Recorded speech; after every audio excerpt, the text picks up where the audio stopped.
All right, we're live. Danny Dalros. Welcome back to the Freeborn podcast. Thank you. So, how have you been dealing with the fame from the first appearance? Well, I just got out of prison, and so that was nice. Now I'm on the the work release program. That's what. There was such an uprising that Yes. they thought I'd lock me away for a while for safety purposes, of course. But Both fans were chasing you, weren't they? It's just like, wouldn't leave you alone. trolling and We have a very, very committed fan. thanks, Nolan. In family. No, we're real happy you came back on. You're the first person to come back on to have a second appearance that wasn't somebody I had to blackmail to do it. So Who says bribery doesn't work? Yes.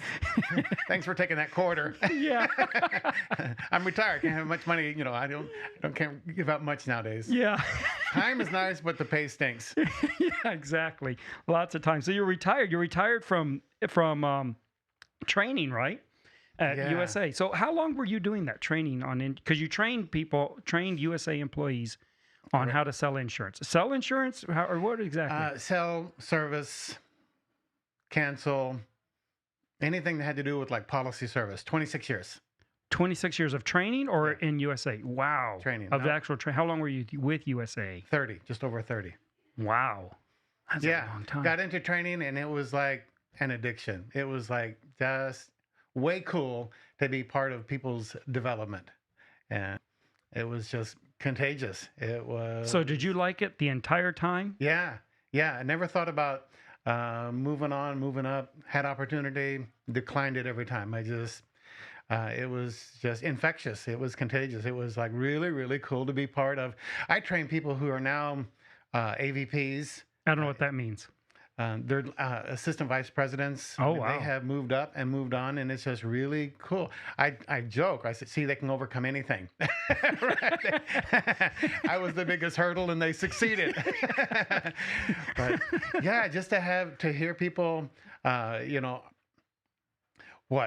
arguing points that they learned from me, or using information that they learned from me. It was in stepping stones or as stepping stones in their career advancement. It was really cool just being part of that. How did you get into that? I mean, you start working there. Where did you start? Where did you start? Just the call center? Yeah, started at ground zero, just like everybody else. I think our time in South Korea laid the groundwork for the teaching experience. But yeah, walked in the door. Jumped on the phone wearing a suit and tie back in 1990 with USAA. So you're talking. Everyone had to wear suit and tie. Oh yeah, they let us take off the tie during summer. Thank you, but you still had to wear the jacket. Because you had this little piece that was so hot, right down my belly button was sweating. Get that tie off, like, oh, relief. And ladies, of course, were dresses, pantyhose, no open-toed shoes, and their dresses. They even had restrictions on their dresses, like they couldn't wear. Dresses that didn't have like sleeves, which I told them was against their constitutional right because they had the right to bear arms, right? So sorry, had to put that one in there. Hey, with insurance, you got to liven it up somehow, right? The right to bear arms. But yeah, it's terrible, I know. But yeah, from the very, very get-go, ground level, oh my goodness, probably making not much, the paycheck to paycheck. But the teacher who taught my class, her last name was Bunny. Wonderful person. Typical, if you looked at her and talked at her, typical. I mean, she fulfilled every stereotype as far as a California blonde. She would flip her hair but sharp as a tack. I mean, she knew her stuff. But from the day I walked in, I'm like, that's the job that I want. And spent about 3.5 years getting to that place where I could, get into training. And when they offered it, I jumped at it and took it. It was like, that's what I wanted to do. And right from the start, did you really like it then? Oh, yeah. Loved it. It was great. I quickly found out that I knew nothing about really what I was doing. I thought, I'm the hot shot. I'm the hired employee because I'm the best. Oh, no. There was like a Mount Everest of information where I realized quickly, I'm like, I need to get up to speed. So did you take like courses or training or what? How did you, How to train to be a trainer? Yeah. No, they just took people who they thought would be a good trainer. I don't know the criteria that they used back then. I know in the interview, I came in loaded for bear. I brought in letters of recommendation from employees that had been with USA for like 2 days, employees like 20 years, and because I said, you're going to talk to my boss, you're going to talk to people in positions that somewhat know me, but you don't know anything about the rank and file, what they think, what happens in the trenches of the call center. So here's my letters of recommendation for that. All that book stuff that I was putting together I brought in that because I thought, I don't know if I'm going to have to build like lesson plans and stuff. So here's this 500-page document, boom, put it on the table. And so I pulled out all the stops to get hired, and I guess they regretted it. And what do we do now? And did you have to do lesson plans, or did they give you the material they wanted taught? For the most part, they gave us what we had to teach. You had some autonomy. As far as delivery was concerned, you had a lot of freedom. You could, here's your agenda, here's your timeline, your calendar. And as long as you get everything done in that span, the rest is kind of up to you. So theatrics, how you decorated the rooms, because we used to teach boat classes in landlocked Colorado, of all places. Right? we did boat insurance way back when, and so I had the whole place decorated with like fishnet and anchors and all kinds of stuff. So you would do it like all out, like public school teachers do when they decorate their rooms for. Yeah, it's insurance, right? I mean, you're going to have people pass out on the floor unless you liven it up somehow. And so, so you just did anything and everything to try to, create an ambiance. You'll get to the detail. You'll get to the, the mechanics of this policy and that endorsement. Yeah. But unless you, liven it up, they're going to be brain dead. And we taught from like 7:15 to 5:15. Can you imagine like a 10-hour span of insurance? So did people come in like really starting out, or like really how would you put it, like apprehensive that it's going to be very boring, like almost like, I can't believe I have to there was do a this. gambit, right? You had brand new employees and they were like happy to be at USAA. I mean, there was still like the downer, the wet blanket of insurance, but just having a new career or a job, that was exciting. There was something really cool about brand new employees that is just, incumbents don't have. And so they were excited. They didn't matter that it was insurance, and that was kind of like, insurance, it's got a bad rap, right? Nobody loves their car insurance. Nobody hugs their automobile insurance policy. It's like, I love my auto bill. No. And so that was there. But for the most part, brand new employees loved, just USA had a great reputation, and it's a great company still. And so that was, you didn't have to create that enthusiasm from that aspect or perspective. Incumbents, a little bit different. They'd been around the block. They kind of knew the culture, so you didn't have to defend any of that or create that and build that or justify anything. They were moving up and moving on, and that was the excitement for them. They were going to get a pay raise generally. And so they were excited. They were sick and tired of doing like one thing only or a couple things, and now this was a new opportunity or area for them to learn. Yay, let's learn more about insurance. Yeah. So that was cool. And I probably spent, the first 6 years was probably exclusively brand new employees. And then I began to branch out into the incumbent world. And I think if I had my druthers, I wanted to stay with the incumbents. I wanted to stay with people who'd been around. Why is that? Probably just laziness. You didn't have to go over the basics. Is that why? Administratively speaking, I don't like, because people would come into a company and you don't know where they've been, and so the culture could have been like, who knows what in other areas of employment. And so you had to talk to people about stuff that was sometimes pretty uncomfortable, like, dress code. Hey, ladies, you got to leave something to the imagination, right? They would put that on you? You had to enforce the dress code? Yeah. Really? Yeah. Mm-hmm. They didn't have like the security cards doing that when they came through the door? No.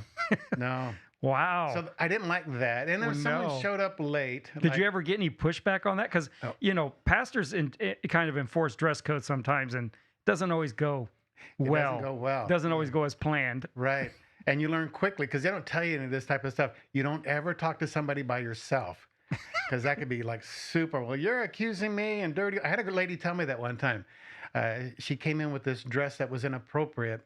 A very nice dress, completely appropriate as far as covering, but the material. USA had a thing about jeans. Now, this is way... Of denim. Right. Way back when, again, suit and ties type of decade.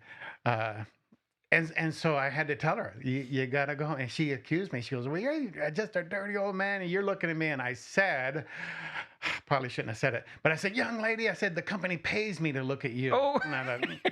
In retrospect, probably not the best thing to say. And I said, get home and get changed and get back here. And yeah, I just hated those conversations. Or tardiness. I mean, we're a call center.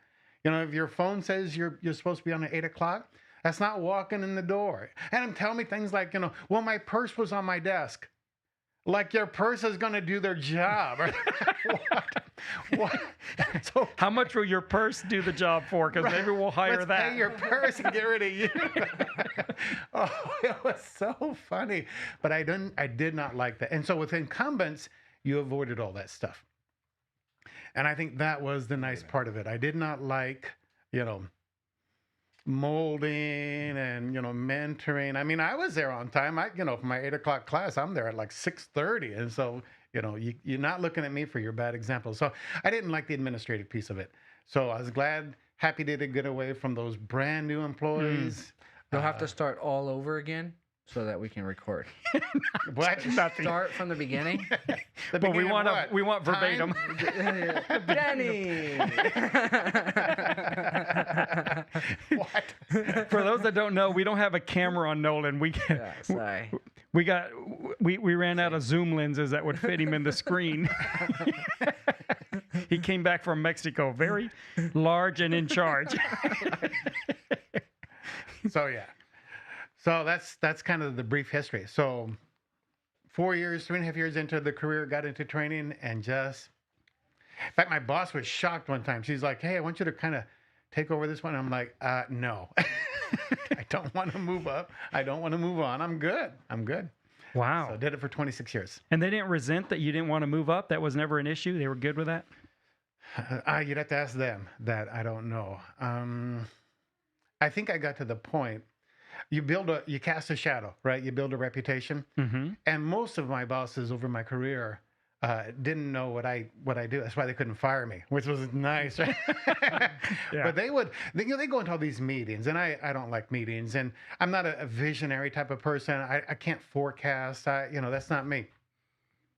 And so they fought battles for the trainers that I couldn't that I could not fight. Because I just can't argue in the moment and those types of things. But they relied on me heavily for information, intel. And so they would say like, okay, this is the direction we're going to go. How could we take somebody from, like my last year at work, there was a group of individuals that for some of them longer than I had been employed at USAA, they had been doing one thing. In my opinion, best phone call to take. It's weird because it dealt with, the best phone calls were divorce and estate. Loved them.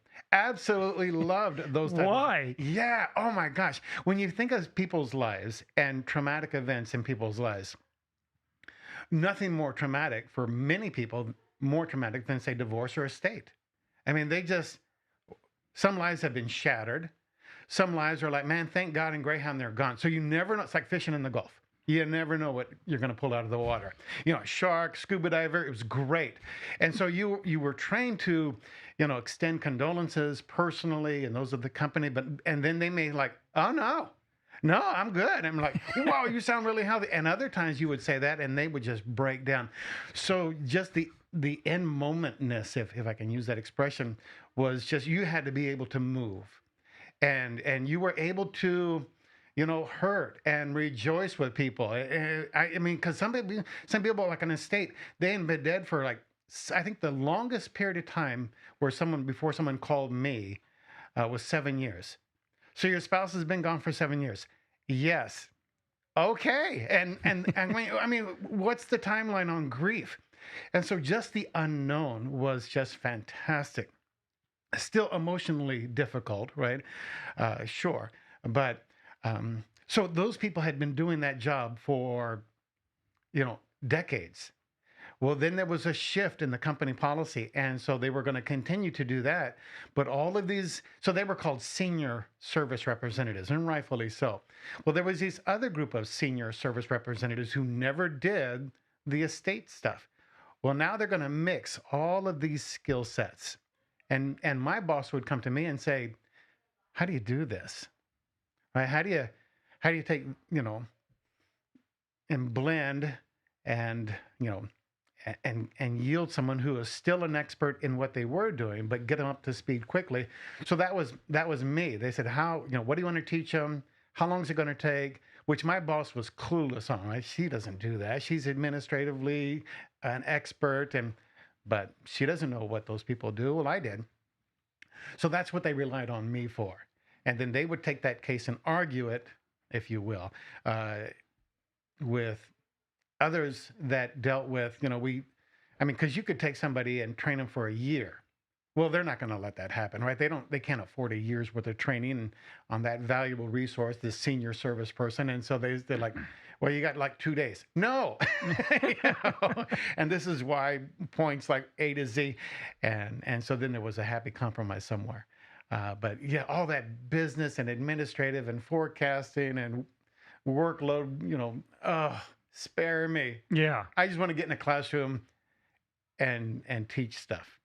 And so would you actually teach them how to talk to people on the phone? Yeah, sure. Mm-hmm. Really? And did you guys do like practices or exercises? Or Yeah, absolutely. Really? Mm-hmm. Yeah. So, because you don't want somebody, if someone calls in, like at the estate situation, you don't want somebody who's never discussed it, talking to a customer or a member, trying it the very first time, live. No. All right, that's not a good scenario, because everybody has personal experience in some things, but if you've never lost a spouse or a child, what are you going to say? Well, you definitely don't want me talking to anyone who's lost. Right. Talking to him. Sorry, I put the camera on 3 because I'm used to it. There's no camera for you, Chunky. It's like talking to a 2x4. You're like, well, my spouse died, and yeah, it's terrible. I talk to him on the phone, and it is just the worst sometimes because he doesn't say bye. He goes, okay. Right. And I'm like, all right. And he goes, okay. Alrighty. Okay. Yeah. It's super annoying. I'm like, is that a bye? You gotta say more? Right. It's like a 3-word conversation, right? Nolan, yep. Mike, what? Cut out. And your mom would take like 15 minutes to say all that, right? Yeah. Terry gets real mad when she calls me because I always say, what do you want? Well, but I know she wants something. Why say it? Yeah, she never calls because she's like, what do you want today? I'm calling to see if you need anything. No, she always wants something. And I'll tell you what it always is. I can't say it because she might be listening, right? She's the second listener. That's hilarious. Yeah, and so and it's natural. It's not bad. It's just that's who you are. So you don't rain on it. It's not. But from a customer service perspective, right? You can't be you unless you're talking to yourself. Because there are people out there who are exactly like you, and they would be okay with that. Right. But if you're talking to somebody who's completely different. So have you ever failed anyone? Do people fail in these classes? Oh, yeah. You're like, no, this isn't for you, or what? Yeah. So I had to fire them. Oh, that's like big time fail. Yeah. It's like failure leaving. They don't just go to a different something else in USAA? Well, it depended, right? If it was a brand new employee versus an incumbent. So I didn't have to do it here in San Antonio, but in the office in Colorado, that was my job. If they didn't pass it, because back then, way back when, there was a certain standard they had to maintain, and if they didn't hit it, it was and it was so awkward. Oh, it was, and especially right around this time of year, like Thanksgiving and the Christmas holidays. Oh, because then they're going to say things like, you have to tell them, Well, you didn't maintain and everybody knew what the standard. So no surprises, which was nice. Kind of softened the blow a little bit. But if you told them like, well, you didn't do it, well, then they would start crying and how am I going to feed my kid? Oh, and you felt terror. I mean, and I think it was a good thing. You should have a gut kick when you're affecting somebody that way, because it's not just, you're affecting somebody's livelihood. Yeah. And there's always unseen people who are affected. And so I think I should lose some sleep over it. But in the office in Colorado, we called it the Green Mile. It was terrible. The Green Mile. Yeah. Such a Because our My classrooms. dad would just go, "Don't make your problems my problems." Find your way out. Turn your badge in. Next. Oh, it was because our classrooms were situated in a place where it was like forever. It was this really long walk to the HR area, and we had to escort them down there. And so you're walking with somebody that you just. Oh. So what? So it's like, what do you? So how's your day gonna? What are you gonna talk about? And he's like, so what are you gonna do the rest of your life? Oh, With no money, yeah, no prospects. Oh, it was sickening. Yeah, The Green Mile. yeah, it was horrible, terrible. We eventually got away from some of that.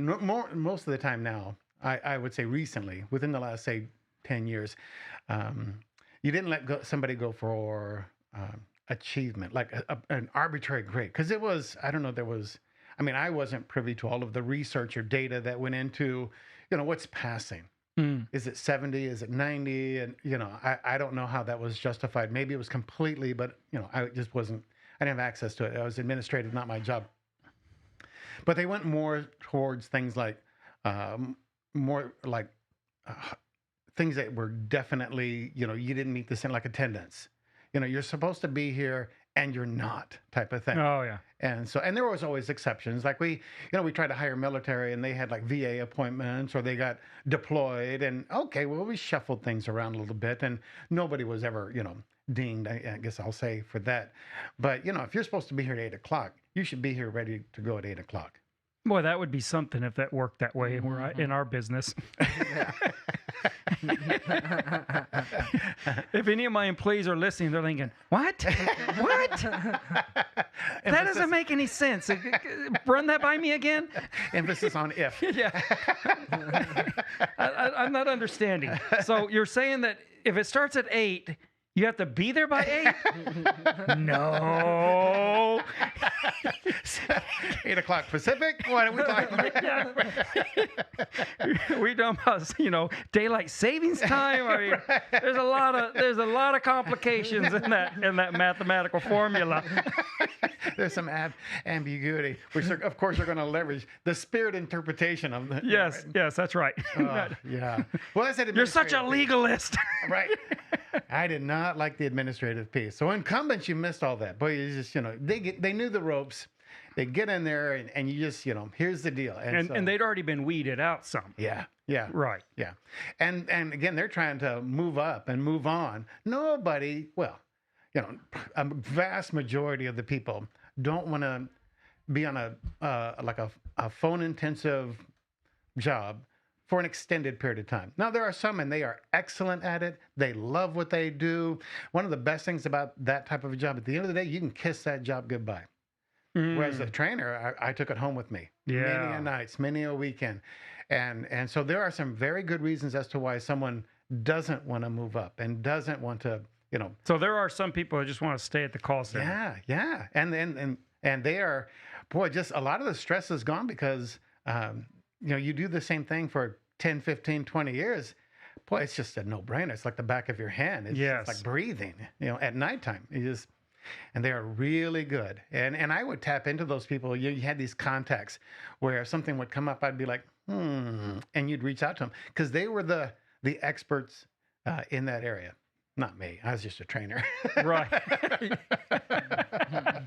Lovely. I look good, but I would be the first to admit that expertise only goes so far. So what kind of insurances were you training people to sell? What all does, I don't even know what USAA. Well, has. in my area, you call it PNC, property and casualty. So what does that mean? So you're talking about auto insurance. if you go up like a scale, auto, then it probably would progress to renters, then to homeowners. And then there's a little detour with renters and homeowners called, you can get insurance for like valuable property, like guns, cameras, jewelry, because there's limitations on the renters and homeowner side. And then beyond that, if you became a landlord, if you have a second house that you buy and rent out, we called it old school fire policies. But you can get like landlord's insurance, and then something else that I taught was called umbrella. And so now it's just like an excess liability policy. Yeah, I have to carry that for my business. Yeah, commercial. Yes. Right. Well, you could get it personal as well. Oh, really? Yep. And so if you had because all those underlying policies are limited. They're only Yes. going to pay out so much. Well, what if you think you need more? Yeah, your umbrella then covers, like, if you have, like, for instance, my commercial, I have auto, general liability, workers' comp. Umbrella covers any excess on any of those policies, right? Above whatever the limits are. I'm not commercial, but yes, I want to say That's yes. the idea, though, right? That's the idea. It's like it's a above and beyond liability policy. So if your workers' comp isn't enough, well, what do you do? Yeah. Right. And so it's like your auto insurance. Well, what if you get sued and you don't carry enough? See, that's what a lot of people don't realize. I think a lot of people, and I think there's actually a lot of people, you can correct me if I'm wrong. I think a lot of people think, well, I have insurance, covers everything. Sue away. They'll pay. Yeah, they will. Right? Well, that's the Maybe. idea. I think a lot of people have the idea, and then when if anything does happen, all of a sudden the insurance company contacts them and says, well, we only pay up to $50,000. You're like, what? Or whatever limit you choose. Well, right? yes, Yeah. correct. And I think that there's a lot of people, especially with auto, who don't realize that going and getting the cheapest policy is limiting their liability coverage, Sure. and they could actually be sued for more than that and be on the hook for it. Absolutely. Absolutely. And the court is not going to, these kids that we had in class, because I had kids that were like younger than my kids. And I'm like, oh my goodness, I joke, I say, I got underwear that's older than you. Probably shouldn't say that, but I did. Too late. But I'm just like, really? And so they just came out of college. And now they're starting a career. They're going to get their foot in the door and then move up and on. I'm like, perfect. I'm welcome aboard. Glad to have you here. And they would have something like an automobile policy with something that's called state minimums. It's like every state has this minimum amount of coverage that you have to have. Call it mandatory, compulsory, tomato. They're going to require, you got a car, you got to have some insurance. That's the law. Which is like cool for people like me, because then I had job security because I worked in the insurance industry. Yeah. But beside the point, right? Well, then they would choose this because it's the cheapest rate, right? I get the lowest amount of coverage. Hey, I got to pay what I have to, and now that's behind me. And if let's say they get in an accident, and I got some examples of accidents I'll share with you later on as we progress today. But they think that the court is going to accept, some statement on their part that says, yeah, but I don't have anything, or I'm not making a whole lot of money.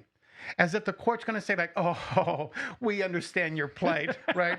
So sucks to be you type of thing. And so we'll just absolve you of your personal liability. Well, no, they're not going to say that at all, right? They're going to be like, what do you, get a job and we'll just garnish your wages.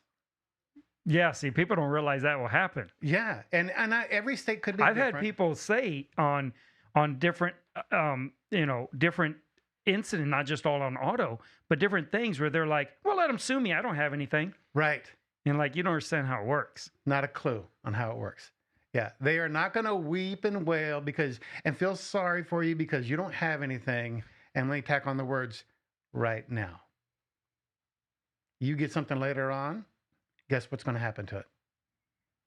Just being in your mind, I don't have anything, or my bank account's pretty low, and, I haven't moved up in my career yet. It doesn't, I like to use the words, absolve you of your responsibility, your personal liability for the hurt, the damage that you did to someone's life. You're going to pay. Maybe forever. Wow. Yeah, and we never got into, some people would talk about, like on the property side, they say, well, they can't take my house. Texas, for example, they got that homestead thing, and they can't kick you out of your house. And I'm like, you know what? That might be true. I'm not a lawyer, so you may want to get some legal advice. And but I think there might be some loopholes. What if I've progressed and I've got that disease, affluenza, right? Influenza. Yeah. So I have a primary home. May I contract it and may I never recover? Don't give me the vaccine. Yeah, no, don't give me the vaccine. That's social D. Oh, for a pandemic. So let's say I get a house and I get another house. Okay, and so what can I say? They can't take my house. Well, can they take your second house? Can they? Let's say your first house is paid off. Can they come against the equity in that house? I have no idea. I'm not a lawyer. I'm not in the court system, and so just because you have this vague idea of some Homestead Act that says they can't kick you out of your house is cure-all.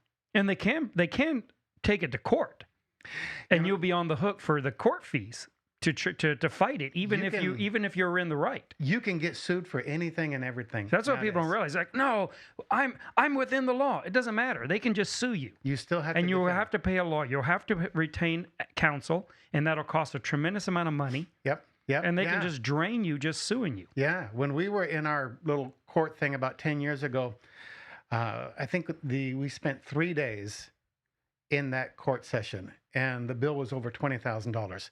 And that was no bodily injury, no pain and suffering. We're just trying to figure out like custody stuff. And so when you complicate it with someone's, loss of consortium, right? They can't be with their spouse. Here's a quick story. There was a guy, I'll try to leave out the companies and stuff like that. Yeah. But he was driving his car and he bumped. This is what the report said. He bumped a car in front of him, and I literally bumped. He's going like 5 miles an hour or less. No physical damage to either car. Well, the driver of the car is a lady. She's 8 months pregnant. 3 days after this bump incident, she goes into early delivery. Well, she alleges that the car accident caused that to happen, and so she sues. Well, it goes to court. Now, let's just be level set. Most litigation never makes it to court. Most is settled outside, but this did. It made it to actually a court appearance. And see if I can remember all my numbers correctly. So she is suing, and then the father of the child, which was not the husband, he also sues the driver of the car for loss of consortium. So he's saying, what does that mean, loss of consortium? He can't be with his girlfriend. Okay. Right, or your spouse. And in some cases, it's legitimate. I mean, who's to say that some car accident made it such that you cannot have, sexual relations with your spouse? It just could be a real. Now, I know there are ambulance chasers.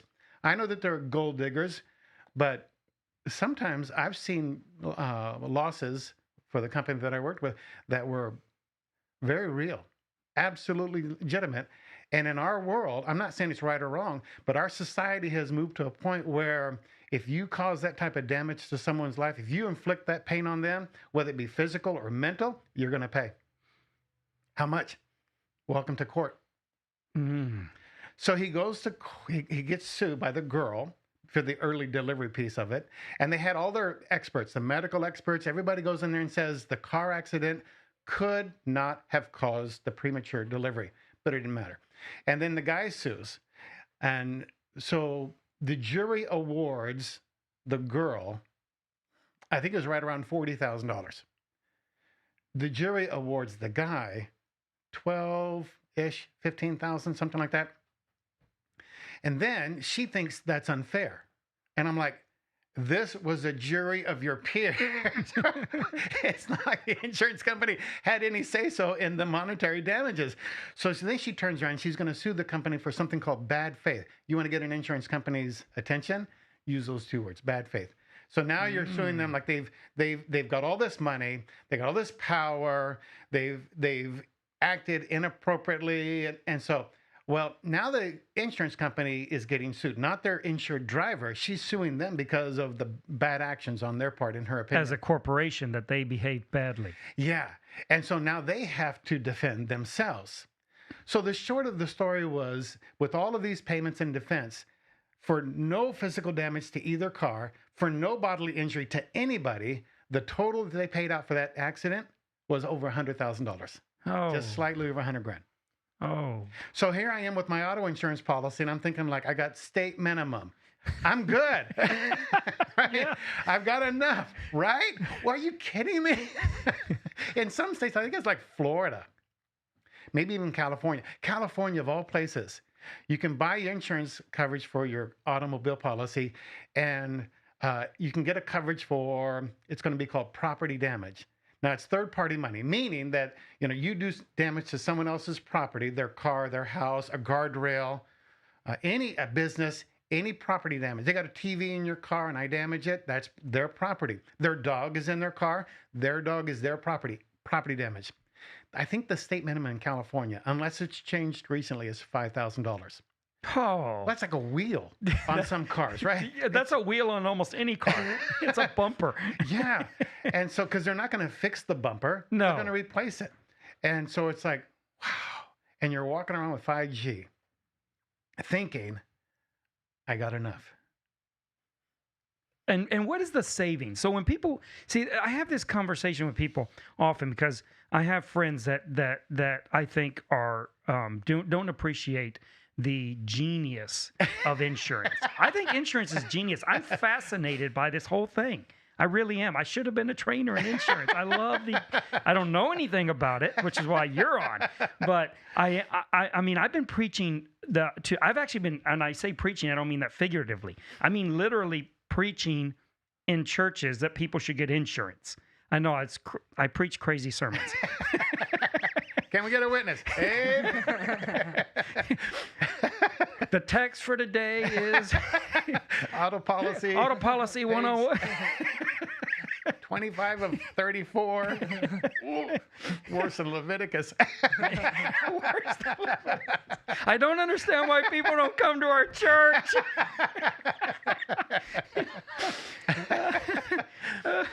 No, I've been telling Christians that they need to be insured and as much as possible for a long time, and one of the things I think they do is they underinsure themselves, and I did this for years also. I'd find the cheapest company and the cheapest possible, the state minimums, and try to get it as low as I possibly could because I thought I was saving money. But then I started looking into it, and the difference between a really good policy and a really cheap policy is really not that much difference in cost of premium. Isn't that correct? There's a lot of factors that go into the rates. Like for example, if you're like my age, like old, then the company's going to say like, well, of course they're slicing and dicing data, right? All this actuarial stuff is going into the hopper, but in general, when you hit 50 to about 69, you're a mature operator, right? You have a lot of wisdom, and you don't have the hormones running around and the testosterone, and you have a really good, I'll call it, loss history. Well, and they know that at this point in time right now, sure, at 50 to 65, sure, they don't know how to text. Right. They don't know what a smartphone is. My phone doesn't have a silence. They shake it. It's not ringing. I took a picture. Where's the film come out? Screenshot that picture. Yeah. I'm sorry. So, age is a factor. Yes. Gender is a factor. And people say like, well, that's discrimination. Oh, of course it's discrimination, and rightfully so. Yes. And there's always a big battle between insurance companies and how they would like to rate versus discrimination. And it's been going on forever. But they're going to look at, I don't know, they're going to look at 30 or 40, I call them factors. I mean, it's not just like one or two things. They're going to look at your driving history, your age, your gender, how many miles you drive, say in a day or a month or a year. The limits of coverage that the cars, does it have good discounts on your cars, and maybe operator discounts, and there's a whole host of things. But in general, right, if you're comparing apples to apples, if you took all of those variables and matched them up as best you could as you went from company to company, I don't think you're going to find a huge disparity in rates. I just don't think it's going to happen. Now, if you and I are the same, and then I put a 16-year-old in my policy is going to go way up. Oh yeah. All right, you're going to have to pick me up off the floor because I fainted. Well, because 16-year-olds don't have any experience. I mean, I don't like it, but it's no surprise that a 16-year-old is going to have accidents. And so the insurance company is always about predictions, not about right now. Although I'm 16 right now, my driving record is clear right now. Yeah, but it's also about what's going to happen. And there's a lot of people that have problems with that. They're like, you're penalizing me, for stuff that hasn't happened. Yeah. And that's a pretty good thought, right? The average person would be like, yeah, that's true. Yeah, and insurance companies will struggle to, I guess, justify or explain that rationale. But we are predicting. This is what we expect. But And that's now, what insurance is. part of it. And now there's a lot of data. There's a lot of past. It's not like this lottery ball thing that they spit out a number. Oh, here's your rate. No. Right? They've been gathering insurance data for decades, 70, 80, 90 years. And so there's a lot of reason. There's a lot of logic to it. And so it's not this, random guess at some expensive rate just because we want to be mean to you. That's not it at all. But again, people don't like it and they'll fight against it. But you're right. Your point is well taken in the sense that when you begin to look at the coverages that you have, as you begin to explore things, I think you would be surprised that here's a really good example. If you look at if whoever's, was it like one person listening, right? And it's Laura. Yeah. We always log all our phones on when we do this, so it looks we're definitely doctoring the numbers here. So if you looked at your homeowner insurance today and you pull it out, go dust it off, find it if you can, or go online or call your insurance company, and you're going to see a coverage on your homeowner insurance that deals with personal liability. And you probably have a limit of, I would guess, 100,000. Pretty common number. The company I worked for, the minimum that we wrote was 300,000. Oh, wow. Personal liability. So if you have a swimming pool and someone gets hurt in the pool, or if you have a dog and it bites somebody in the park or gets away on the leash. I mean, I got tons of crazy homeowner losses. I'll share some. But you're going to find if you called up your insurance company or did it online, if you quoted increasing that from 300,000 to more than 3 times that amount to $1 million worth of coverage. For the company that I worked for, it was an extra $6 per year. Why would anyone not do that? Exactly. It's irrational, it's illogical, but they don't know. It's not like, for the insurance company to take on $1 million risk. There's, because most insurance companies, they'll set up your policy, and then there's not a whole lot of underwriting that goes beyond that point. They don't come out to your house and take pictures and ask you a big questionnaire like, what have you begun doing at your home? And so you don't call your insurance company when you get a dog and say, hey, here's my homeowner insurance question for you. I got a trampoline. You guys got a problem with that? Generally, that type of conversations are not taking place. So they do a lot up front, but afterwards, because you're dealing with millions of people.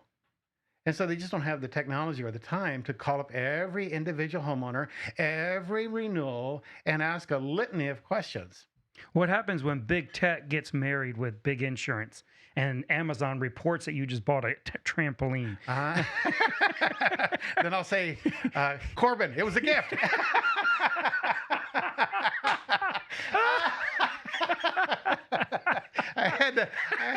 I love it. Good one. That's a good one. Everybody else is like, people listen like, anyone who's sitting here scratching their head, you need to go read the Bible more. You just divulged yourself. You just ratted yourself out. I've been waiting all morning. Yes, I know, all morning. That's a classic. Yeah, well, it's a very interesting thought. That is a super fascinating. Don't tell me that the insurance company wouldn't love to be on the notification list. Apprised of any big purchases, any changes. Hey, we just got a whole big load of construction lumber sent to that domicile. Yeah. Mm-hmm. But then again, okay, the notification is one thing. Now, what do you do with it? Do you have the manpower or the technology that's going to reach out and say, what's the reason? What's the purpose? What are you doing? Well, right now, that infrastructure is not there. Yeah. But yeah, super inexpensive to more than triple your personal liability coverage, like 50 cents a month.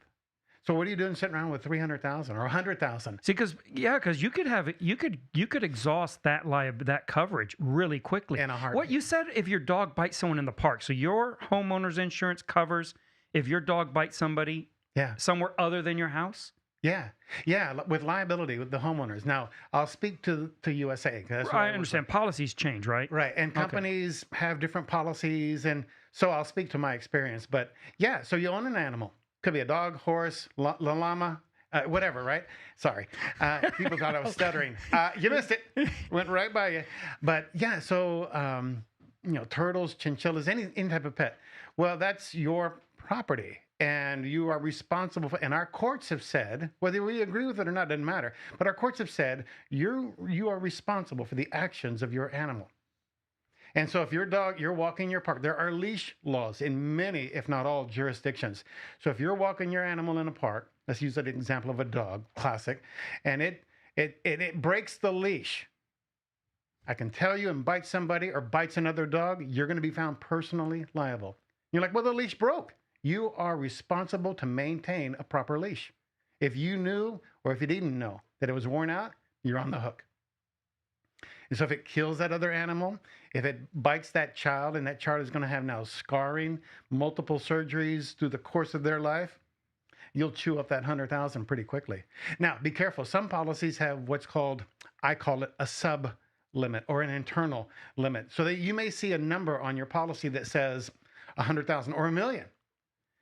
But in the details, the devil's in the details, there may be a restriction or a sublimit, a constriction on animal liability. Oh.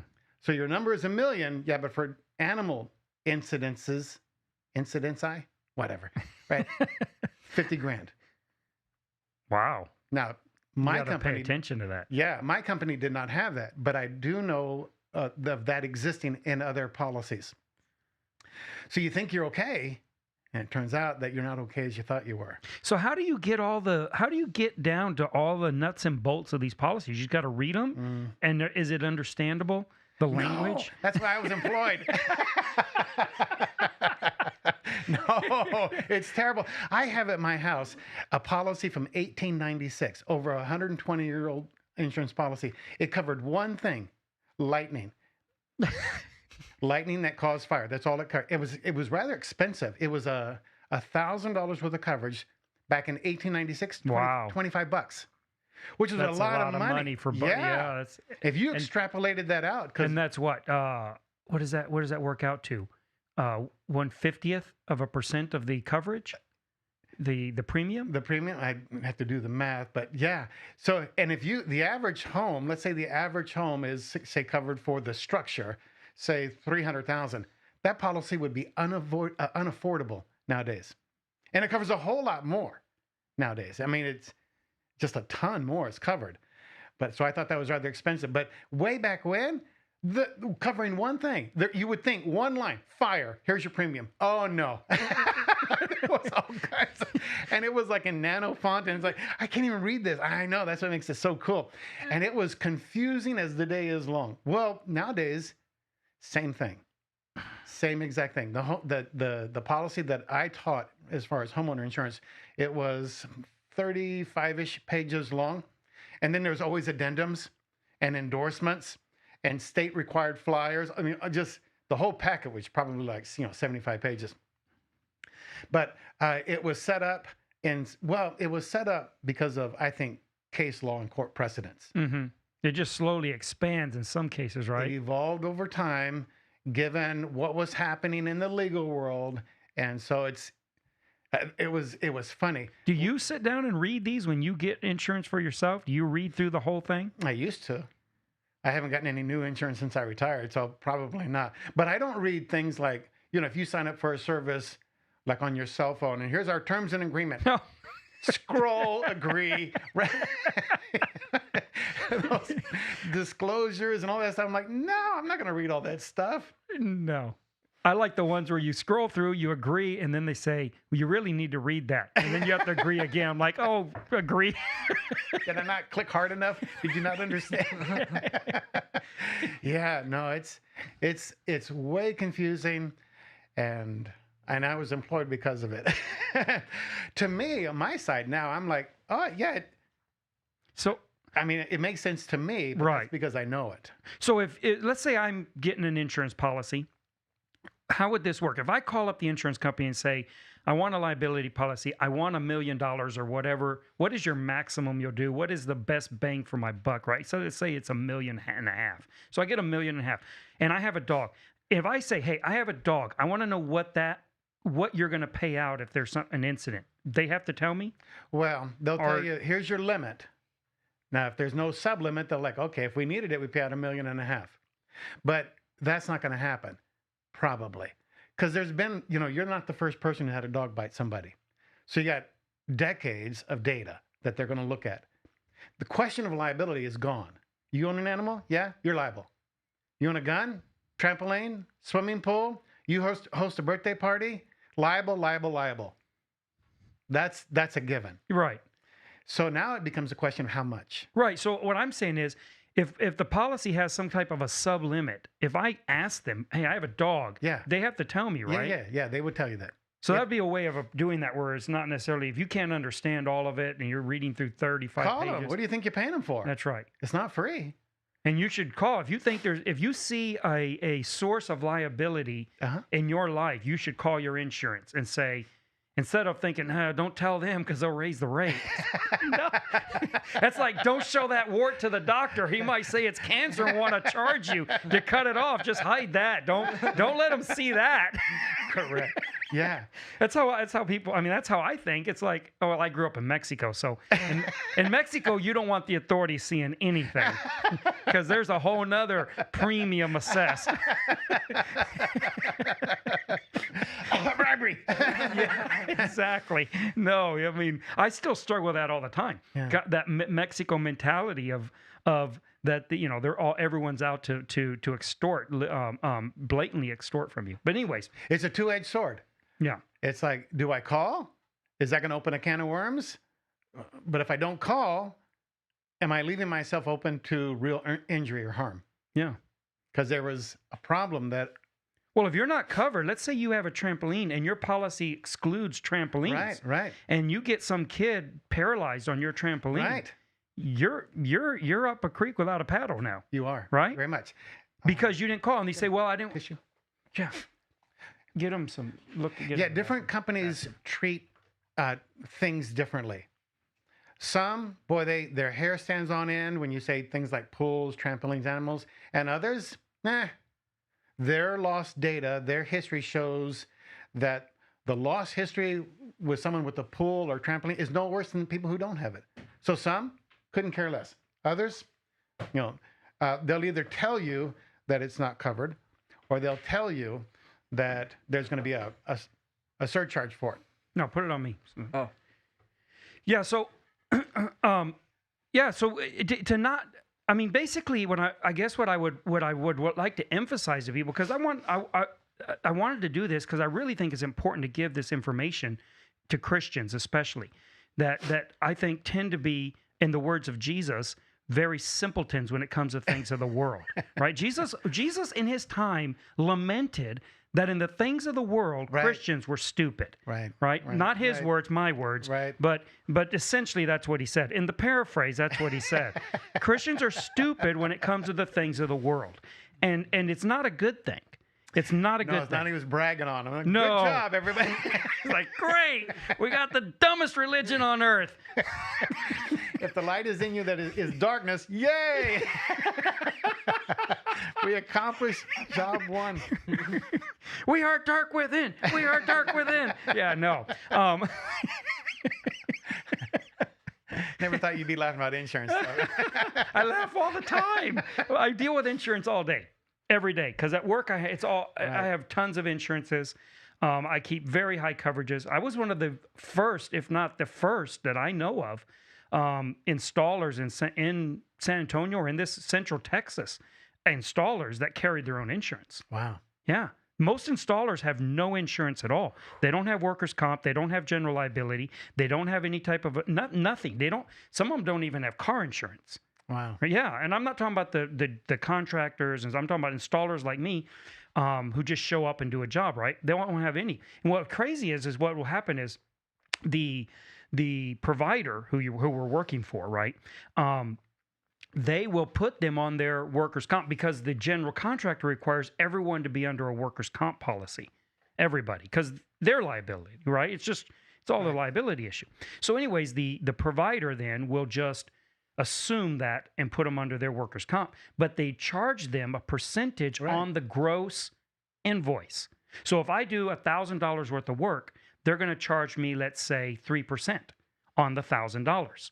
Right? If I get my own workers' comp policy, I'll only pay a percentage on the wages, not on what I invoice. Right. Right. So if I did $1,000 worth of work, I only pay wages to do $1,000. Let's say $80 of wages or $90 of wages. Well, I'm only going to pay a very small percentage, right, depending on my history, on the wages. Means my workers' comp policy is going to cost me a couple bucks. Right. But if I have the GC do it, the provider do it for me, it's going to cost me $30. Well, they don't care. They don't want to carry the policy. They don't want to go through the paperwork.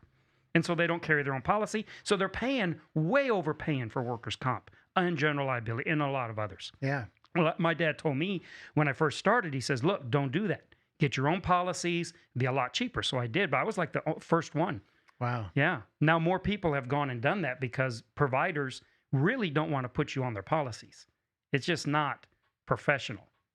Wow. Yeah. So yeah, super cheap.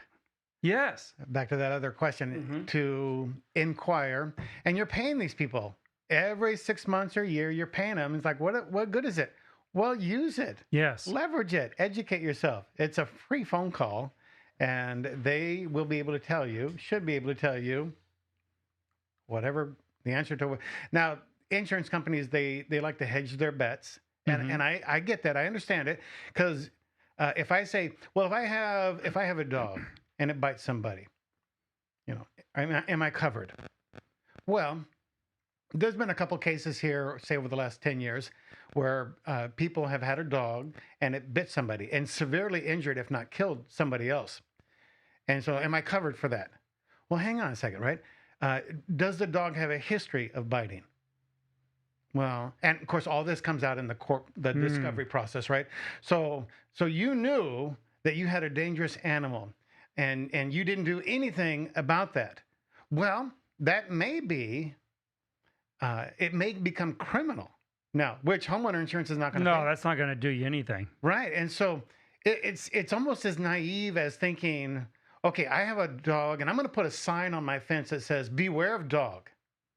You think that's going to get you off the hook? No way.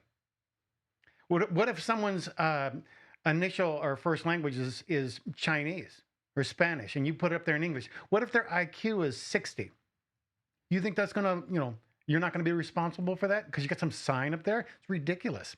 And so you have to investigate these things, and you should use your insurance company in partnership with you protecting your finances.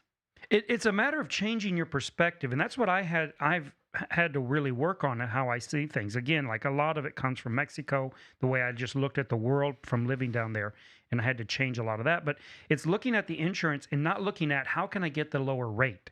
It's how can I make sure that I am not liable for a back breaking or a bank breaking lawsuit. That's what I need to be looking at. Right. And if that's going to cost me another $20 or $30 a month to do that, that's what insurance is about. It's about pooling risk, right, and mitigating risk, not about getting lowest premiums. Right. Yeah. That's not what insurance is about. It's not like everyone brags like, "Hey, I got the cheapest insurance in town." That's not the point. In fact, you could be at a sore disadvantage because it's cheap. Something's not right. The old adage is true. You get what you pay for. And That's if you're lucky. right. If you're lucky, you'll get what you pay for. That's what I tell people.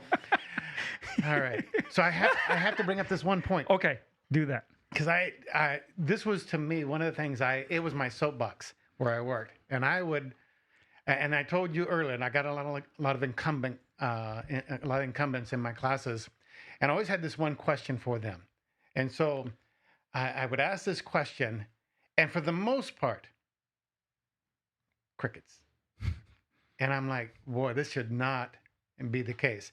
Now I know people have like a million things thrown at them. The speed of business change is just, I don't know how people keep up with it. I'm glad I'm retired. I could not, as I age, right, I just could not keep up with all of the demands. Now, maybe you're 20, 30, 40, 50, you can do it. But boy, you get to be, as ancient as moi, then it's like, it was a struggle. So I don't blame anybody for anything. I'm just saying it's a reality. So, and I won't use you guys. I won't incriminate you guys. I won't prove your ignorance. But if you think of your auto insurance policy for right now, and let's say this, if you're driving down the road and you're texting, you fall asleep because you've had a long week at the wheel, whatever the case may be, right? You're at an intersection and the light turns green and the car starts to go and stops, and you turn your head to look to see, and you hit them. You're guilty for all of that stuff, right? Yes, you're responsible for all absolutely. the damages. You know that when you look at your auto, like, oh my gosh, am I covered? All right, so your automobile policy is going to be divided into parts. The way the company I work for did it, we had part A, B, C, and D. And then there was an E section as well, but it was provisions. So A is like liability. All right, so it was divided into two parts. There's bodily injury liability and property damage liability. So the liability for bodily injury. So if you're crossing the street and I hit you, right? You got broken legs, rims, right?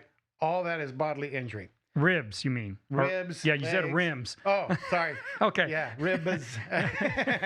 So, arms, contusions, fractures, all that stuff.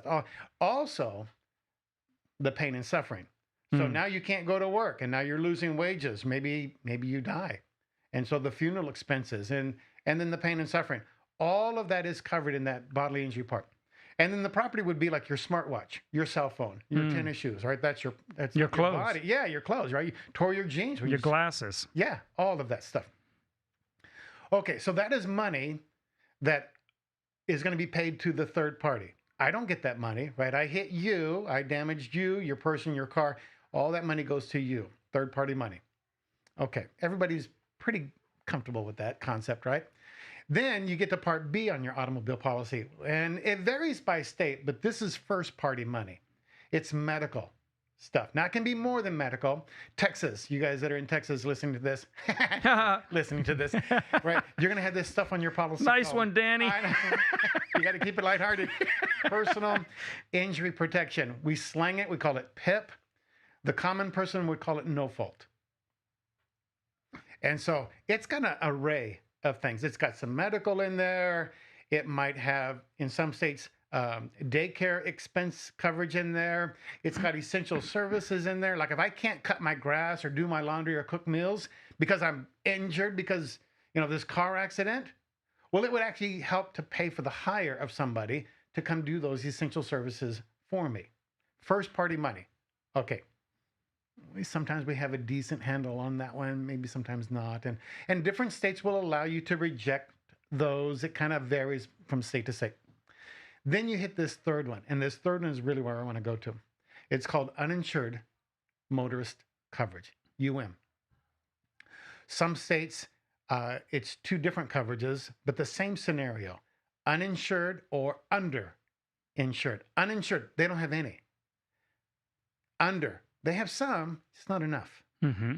So those are going to be in that. That's when they hit you. Yes. Okay. So you're driving down the road and someone runs a red light, a stop sign, and they broadside you, and maybe you're knocked unconscious and they run away. I mean, physically run, and so you don't know who they are. Maybe they can't trace the car to them, or maybe it's a hit and run. They were able to get in their car and drive away because it was still operational. So obviously you've been in this accident. You had the green light. You weren't liable, but you've got all these damages to your body. Well, the other person's gone, or they're there, they don't have any. They're like those guys you were talking about. They are uninsured. Well, that's the law. Like, people follow the law. Yeah. All Well, you that's all speeders good. out there. Huh? That's your other soapbox. Right. In spite of the greatest laws and warnings, people are going to, they're going to smoke, which is not against the law, but it's not good for you, but you're going to smoke. Or, here's the law says this. Yeah, but you're not going to follow the law. And so, I mean, there are sometimes legislative measures or steps that have been taken that are put in place to kind of catch people like that, but it's not a foolproof plan. No. And so you better not bet your health on that. Right. Right. Your financial security, your job future. You better not bet on, well, the law says they have to have coverage. That's silly. Good luck. Or, okay, they got coverage. They got that state minimum that they got the same thing you got. So you got $100,000 worth of injuries, and they got $25,000 in coverage. What are you going to do? Well, I'll go to my health insurance. Okay, maybe. Some health insurance will come in as a secondary policy for your injuries resulting from a car accident. Others say no coverage. Well, now, do you know? Most people don't know. Most people have never asked that question of their health insurance company. It's a really good question to ask. You're talking about financial security as best we can. That's pretty valuable information to know. Yeah, definitely. So let's say they do. Okay, but you got co-payments, you got deductibles, and you're thinking, I didn't do anything wrong, and now I'm forking money out of my pocket because of someone else's irresponsibility. Yeah. All right, now come back to your automobile insurance policy. This coverage C, this uninsured or underinsured motorist coverage. It's a tremendous coverage. Some companies will allow you, some states will allow you to reject that. Yeah. Texas, you can. You can. Yeah. I would highly discourage that. Explain that why, because that's a good point. And so, when I was looking for insurance as the cheapest, it's like, where's that rejection page? Give me that first thing. I want to sign that. No. Yeah. Explain that, because that's very important. So first of all, you don't hardly save any money. The amount of money generally for that coverage is pretty insignificant. Now that's a judgment on my part. It's a relative statement. When I was working at McDonald's for 5 years, $10 a month was a big deal to us. Correct. And so, take that statement with a grain of salt. But if in the grand scheme of things, if you're looking at a $500 every 6-month policy, the uninsured motorist part is not going to be very much at all. So look at it from that perspective. So second of all, so let's say you do have health insurance coverage. Okay, great. And let's say you're willing to put up with deductibles and co-payments. Okay, cool. That's your financial choice. And let's say you got the money to do that. So that coverage is like coverage B. It's like that part B. It covers medical. And some people are like, well, that's duplicate. Well, no, not necessarily, because what if you don't have enough of that no-fault stuff? Well, it's exhausted. Now what do? You can pull from that coverage C. They didn't have enough, or they didn't have any. You've exhausted what you had, and now you can pull. So it acts as almost like a small umbrella. Yeah, somewhat. It's just an extension. But here's my soapbox. Okay. So let's say I'm hit by somebody, and let's say there's a severe outcome of that loss. Like, I have to feed my spouse. I have to physically take care of my spouse for the rest of her life. I don't think anybody would argue, well, there's no emotional duress from that. I can't be with her. How am I going to mentally, emotionally, we're going to call it pain and suffering. Mm-hmm. If I have to hold my kid in my arms for 5 minutes until they die, don't you think that there was pain and suffering associated with that on both parts? Well, of course there is. Again, I said earlier, I know that there are grave diggers or gold diggers. I know that there are ambulance chasers, but that's not what I'm talking about. Yeah. And so who pays for that? Because it's a legitimate injury. Now you could, you're asking me to pull myself up from the bootstraps, and I don't have any boots on at that moment. So that's not going to fly every time. And so here I've got this change in my life. True. Forget about the distortions, right? And the fake news, so to speak. But I've got legitimate pain in my life, not necessarily physical pain. And our society says we can get compensated for that. Well, where does that come from? They don't have any, or they don't have enough. That coverage C, that third part of your automobile insurance policy, will cover that. Really? It will. Wow. You're not going to get it from Part A. That's third-party money. That money doesn't belong to you. But your coverage C, that's the only place on your automobile policy where you can get pain and suffering coverage for you. And it's easy on the outside to say, well, I just don't think that's right. That's why our system is so broken, because people are asking for this stuff. You can argue that point until you have a loss. Yeah. And then everything changes. Probably. Yeah. And so I value that uninsured motorist coverage for what may happen in my life, and I cannot get compensation from someone else. I think it's a tremendous coverage. I think it's super valuable. All right, so here's an example I alluded to last Sunday, or 2 Sundays ago. I came across a story one time. There was these twin boys, and they're playing on the sidewalk on their tricycles, where you're supposed to play, right, with your tricycles. And this young man driving a car loses control of his car, ends up on the sidewalk, runs over both boys. And so one of them appears to be deceased, and the other one sees that. And the one who saw the apparently deceased 3-year-old had a severe, now went to clinical trials or tests or observations. I'm not a doctor. I don't know the right words, but they diagnosed this 3-year-old with PTSD. I was going to bring that example, not this one, but the PTSD idea. Yes. The emotional trauma that a 3-year-old, not all PTSD happens, as a result of Afghanistan. Right? Some of it happens in our backyards and sidewalks of America. And so here's this 3-year-old looking at his brother and says he is balled up because of this car accident, bleeding and all stuff like that, and has a severe emotional reaction to that. Who's going to say that's not real?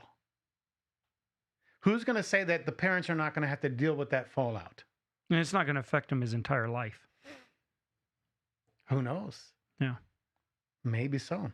I know that when Laura and I had a personal situation one time, 20, 25 years ago, something like that. And it was a real area of growth for me, personal growth for me, because I'm old school, right? Oh, you got a broken leg, get a splint, scotch tape the thing, like. Bite on this stick. Right. I can stitch that up, no problem. Stitch, get some dirt, pack it with dirt. That's how we were raised, right? Yeah. And so something happened in our life where there was this mental thing that was diagnosed. And boy, I was like,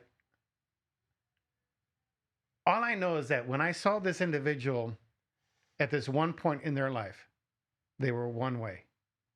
And 6 months later, they were absolutely a different way. And it wasn't mentally, you mean? Yeah. Psychologically, they were different. Way different. And I couldn't say, well, I don't have a splint for that. And I could see emotional trauma I experienced, and I'm sure Laura did as well. Everybody was affected by this difference. And so I had to come to the place where I'm like, you know what? There are some things, some types of, what do you want to call it? Injuries, outcomes. Injuries, yeah. Yeah, that you can't measure it with a thermometer. You can't, suture the thing up. It's just a reality.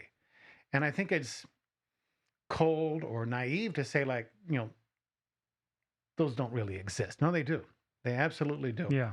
And again, our society has said that, and I think you could support this biblically even. Hey, if, in some of those Old Testament stories about, if you own this ox and something happened to it, you got to pay. Yes. There was a lot of liability law in Moses's law. Yeah. And so, well, what if the liability was more than just a broken leg? Who's to say that there wasn't mental or emotional pain? Okay.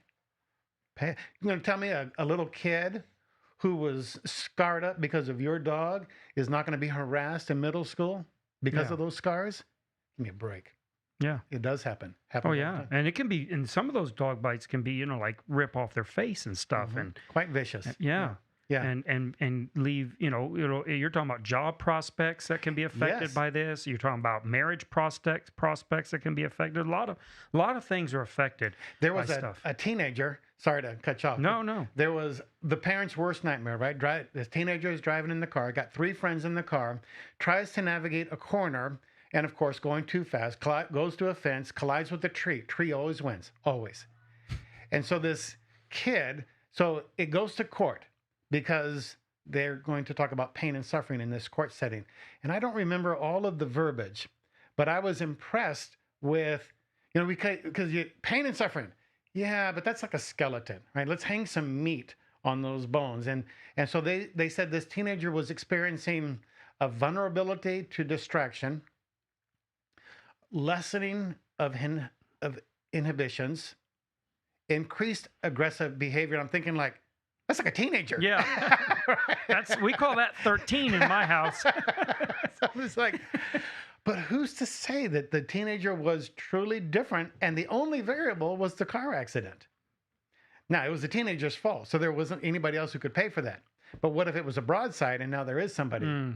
You could use your uninsured motorist or underinsured motorist to pay for that. I mean, it was just a reality.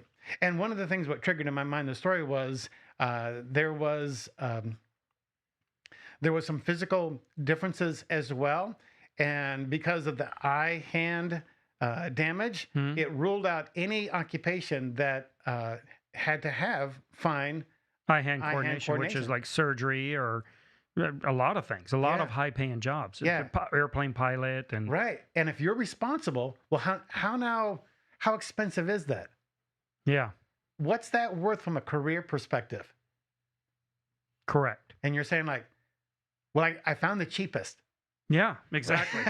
Yeah, I found the cheapest, and I signed all the what's it called? The exclusion is like. You see, what I did when I finally realized how stupid that was, and I really think it's silly. Even when someone and I understand there are these exceptions, like you talk about where when you were working at McDonald's and you were scraping pennies and stuff. I get that. There's very few people living like that anymore. Most people today could just get a cheaper phone and pay for the year of insurance that they are declining, that they're scrimping on, right? They could just not have a smartphone, not have a data plan, and they wouldn't have the texting and the other issues that are causing the wrecks, right? And they would have the money. I mean, most people today, even poor people, our poverty level has raised so high in America. So high that, and I know there's still some exceptions out there. I don't hardly find it, and I deal with low class. I'm in construction. I deal with poor people every day, right? These are the poor class. They all have smartphones. They all have data plans, and they're all watching YouTube videos instead of working. To me, you're not very poor if you can afford to do all of that, right? Yeah. And you could take some of that money and you could put it somewhere where it's more advantageous to your life, which is to have better insurance. So when I figured all that out a while back, I called my insurance and said, "What I want the max coverage. What can I add to the policy? What's available there for me? I want the bonus platinum plus package. What do you got? Titanium. Yes. Of course, your insurance company's like, what happened? Can we make this retroactive?" Oh, yeah. Well, I did the math, right? So, and this didn't actually happen to me, but it happened to a couple of my friends. They had insurance, but they didn't have collision, comprehensive, and collision, right? They weren't covering their car. And they're thinking, well, we're saving money. Then they totaled their car, their fault, right? They hit somebody from behind or whatever. Well, now they're out their car, right? And they got nothing coming in. And I figured the math. If they would have what they had to pay to replace their car would have paid for like 7 years of premiums or more. I mean, it's like crazy. It's like, if you would have had the coverage, you would have got enough money to buy a car and even had leftovers. It's like I had I bought a minivan. Sorry. And, huh? Sorry. I love minivans. I'm looking for one right now. If either one of you have a minivan, call me. You got like tennis shoes on with black socks, don't you? Huh? Yeah. I do. Sandals. I Sandals. am big. I am a soccer dad if there ever was one. I love minivans. Best vehicle ever made. Love them. Anyways, I had a minivan. And I got it really cheap. It was like an '08. I don't know. It's just a few years old, real low mileage, under 100,000. Got it really cheap. I got it for like $5,000 because it had a huge dent on the door, which I don't care about. I don't even wash cars, so I don't care if they're dented. I would take a baseball bat and beat it if someone would give me money for it. So I had a dent on the car. So I bought it, worked great, ran great. Intentional acts are not covered, by the way. Yes, I know. FYI. I know, it's a pain. I'm just like, oh. Well, then it goes through me. I use it at work. We drive the crew back, and that's what I wanted it for. I drive my crew back and forth to Austin for a year. I give it to Marco when they move up. He drives it for a year. Then he gives it to he who shall remain without a video camera. And the first day he has it, practically, he runs a stop sign and T-bones somebody. That's not true. That's not true at all. Watch it. This is recorded. Well, they end up paying me in the comprehensive for my vehicle. The collision. Yeah, the collision, more than I paid for it originally. It's crazy. After all that use. Yes. Yeah. Yeah. Yeah, more than I got more back than I originally have ever put into it. And so that's subtracting the deductible that they took out. That's originally. after deductible. Yeah. That's happened almost every time. But I don't buy new cars. I buy used cars. It doesn't work with a new car. You don't get that usually back. But with used cars, if you look around, you get a good deal on a used car, you get comprehensive in collision, and you do get in an accident like that, you're going to replace your car. Which is the point, right? If you're buying a used car and you think I'm poor, I can't afford insurance, you're the person that needs insurance. Yeah. Insurance is precisely for the people who can't afford insurance. Right. That's who need it. It's like that old adage, right? In order to get a loan, you have to prove you don't need money. Right. Yeah. You qualify. Yeah, in order to qualify, you say, do I need more coverage? Can you afford more coverage? No, you need more coverage. Yeah. Yeah. If you can't afford a premium on insurance, you can't afford a wreck. Right. For sure. Right. Right? If you can't afford comprehensive and collision, you can't afford to lose your car. You're the person who, if you lose your car, is going to destroy you financially. You're not going to get to work. You're going to lose your job. You can't afford not to have that. Right. Right. Which is, that was my soapbox when I was preaching this in Mexico to everyone, telling them to buy insurance. That, they think they would look at this and say, and they were poor. I get it. They were poor. They were poor in the sense you're talking about. But my point to them was, if you can't afford insurance, you can't afford not to have it. So if you can't afford it, you can't afford to drive. Right. You need to take transportation. You need to take mass transit. You can't afford a car if you can't afford insurance. Their idea is, I can buy the car. But here's what's so crazy about this. A number of people, I preached this, made everybody I say everybody, not everybody, most people really mad. I don't know why I have this effect on people. I really don't. It's a gift. It's a gift. It's not a curse. It's just a gift. No, I do. I have this effect on people. I tell people things and they get super angry about it. I don't get it because I'm not doing it. I don't sell insurance. I don't know if anybody realizes this. I don't sell financial services. I'm not selling get out of debt plans. I'm not selling. When I'm telling you these things, it's just because I think it will benefit you, right? It's like there's no financial gain in it whatsoever for me, but they get so angry at me. Anyways, they got all angry. Well, then shortly after, and pretty much everyone rejected the idea of getting insurance. One of the missionaries in Mexico, he's driving the car, he pops up over the curb, and he pins a woman against a concrete wall. Ouch. Yeah, ouch. Well, in Mexico, you go to jail. You go to jail. If you can't pay, you go to jail. In fact, if there's an accident, it doesn't matter whose fault it is. If anybody's bleeding, everybody goes to jail until it gets sorted out, right? So he's in big trouble. And this is huge. And in Mexico, there's no homestead things. They'll take everything. Everything. And so then he's going around trying to raise money from the churches to pay for this, which was a whole nother fiasco. But anyways, Yeah. what was amazing is he comes up with the money to pay for this. Because, that's the thing about the jail, right? When you're looking at a Mexican prison, all of a sudden you get real creative about how much money you have. It's really amazing how that works. So he didn't have enough money, because he's one of the ones that told me he didn't have enough money to buy insurance. No, he didn't have enough money in Mexico, car insurance is like super cheap because there's no mandate. So the only way insurance companies can get customers is to be really competitive on price.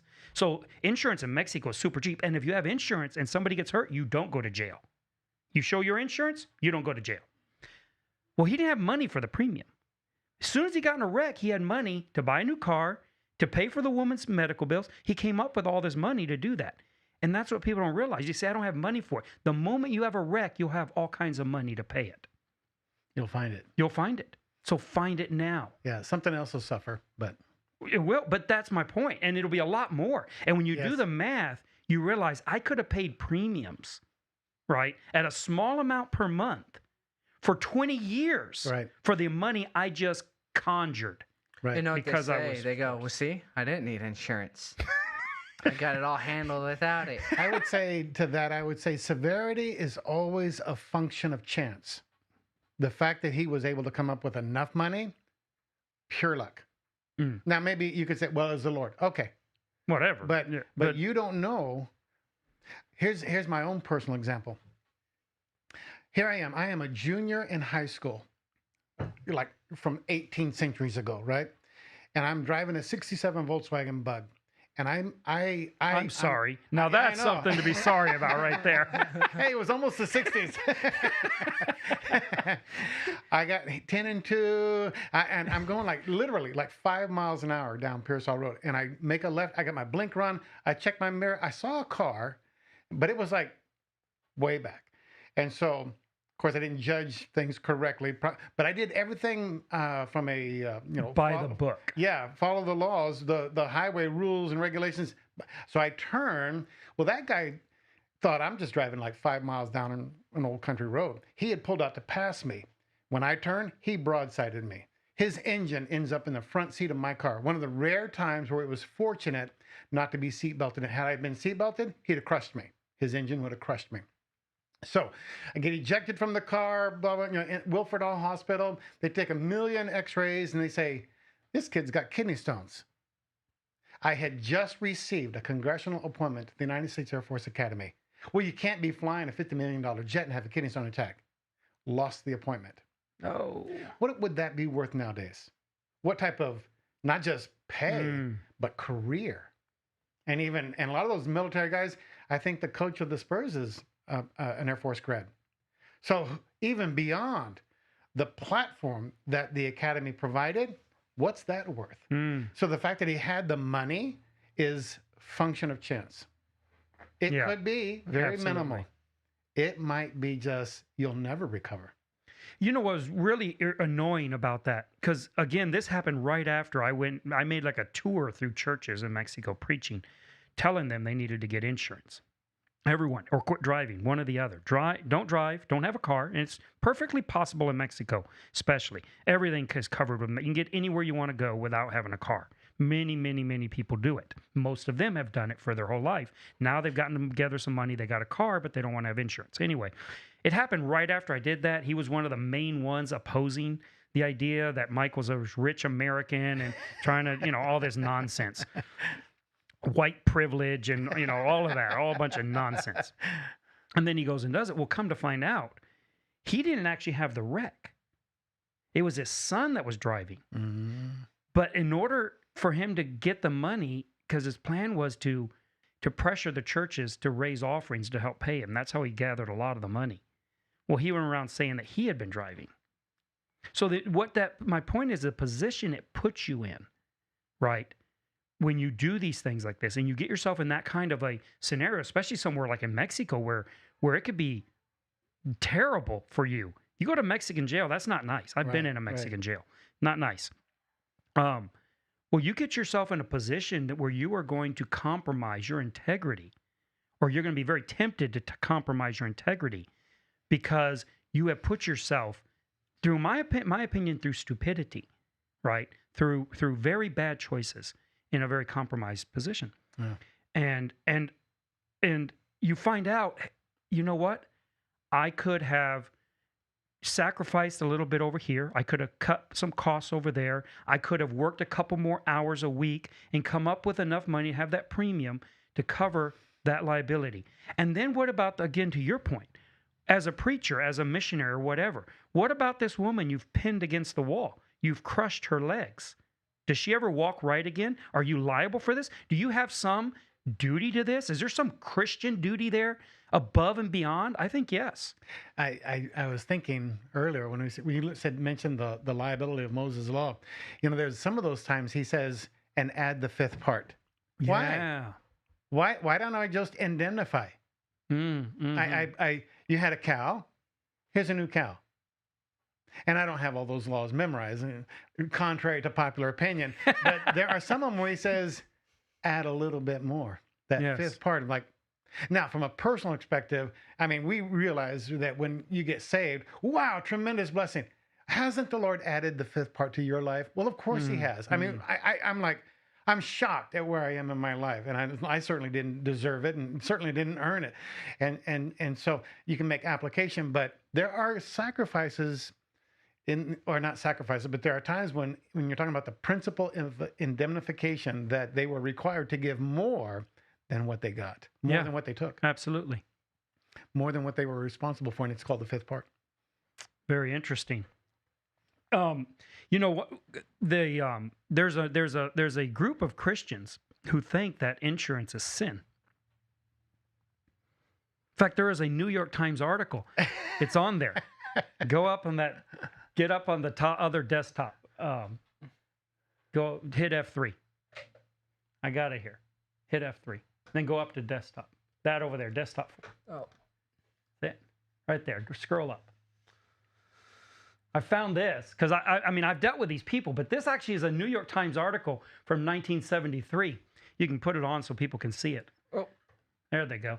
So scroll down. It's talking about how this group, run by Pastor Reverend James A. Clark of Philadelphia, started a group, and it was, we feel we cannot defile our consciences by buying insurance. They felt it was a defilement of their conscience. In fact, there are laws, and I think there's still some there, that you can exempt yourself from insurance requirements through certain ways. And because they believe that it's sin because you're not trusting God. Okay. There's lack of faith from not trusting God. But what's interesting is that in order to exempt themselves from it, they have to pay a bond. Which I'm not sure what the difference is, except that it's like more hassle. 6-1, half dozen the other. But isn't that always how law keeping turns into? Yeah. You got this religious law, right? That insurance is sin, and so so you can't have insurance, so you find a way around it. It's like that. Have you heard about this? That in New York they have a wire that runs around Manhattan, the entire island. No. Yes, it's a wire. It's like baling wire. And it's on a poles, and it's around the entire, I think it's the entire island of Manhattan. And what it is Jewish rabbinic law is that you can't carry sticks on Sabbath, right? Correct. Okay. Unless it's within your fenced property. Then you can carry sticks within your fenced property. Well, they fence Manhattan with a single wire, and they have rabbis whose job it is every Friday morning, right before Sabbath, to drive the fence line and make sure there's no breaks. Because if the wire breaks, then it's no longer fenced. Right. So then you would be violating the Sabbath. There you go. Look at it. See it? Wow. Look at that. Yeah, they have a wire. It costs $100,000 a year to maintain this. It encompasses essentially Manhattan. And there's like 200 of those throughout the U.S. Manhattan is one of the largest in the world. 18 miles of wire, 15 feet above the ground on telephone poles. And they have to travel it all around and check to make sure that it's not broken so that they can carry their packages around on Sabbath day and not be violating the law. That is hilarious. It is hilarious. Wow. Live by the law. See, whenever I see this, what Paul says just resonates. Those of you who want to keep the law, do you even know what the law says? Right. Do you have any idea what you're talking about? No, they don't. They don't have a clue. They don't have a clue. And that's just verbatim. Yeah. And then bring in what Jesus, the Spirit. Oh, no. They have no clue what they're talking about. Right. No. Yeah, but they got these people. They think that it's trusting God to not have insurance. And there's people in Mexico who, even though they're not doing this, let's say, formally as a formal doctrine, that's essentially their view. It's like, we're trusting God. We don't have insurance because God's going to take care of us. I've heard people tell Well, why are me you eating? Right. You know, why do you even eat? You should just stop eating. If God wants you to die, right, then you'll die. If he wants you to live, you don't have to eat not one crumb, and you will live. You will live forever. So why are you eating? You know, well, it's just the dumbest. I don't understand how, and I understand you get these quacks, like probably this James Clark guy. I read some more. If you read the article, they're fringe, no doubt. But here, a lot of times it's these mainstream, what I consider to be main, because I'm mainstream. So anyone that's like me is mainstream. That's how I define mainstream. I feel like I've been violated just now. I've been grouped in something. I'm moderate, and everybody else is extreme. It's like that drunk who's driving down the freeway. You've heard that one, right? No. The drunk's driving down the freeway, and everyone's coming at him. He's driving on the wrong side. They come out on the radio telling everyone, watch out, watch out. There's a drunk driving the wrong way on the I-10. And he looks around and goes, one, there's hundreds of them. That's how I feel. Like, I'm the only moderate person, and everybody else is extreme. That's funny. No, but I mean people who I think are solid in doctrine and you know, not quacks, and yet they have this view that God's going to take care of them, and they don't need to make any of these provisions for themselves. They don't need to assess any risk, and I think that it really is not doctrinal. I think it is greed. I think they don't want to spend the money on insurance, and they're using the Bible as a reason to cover their avarice.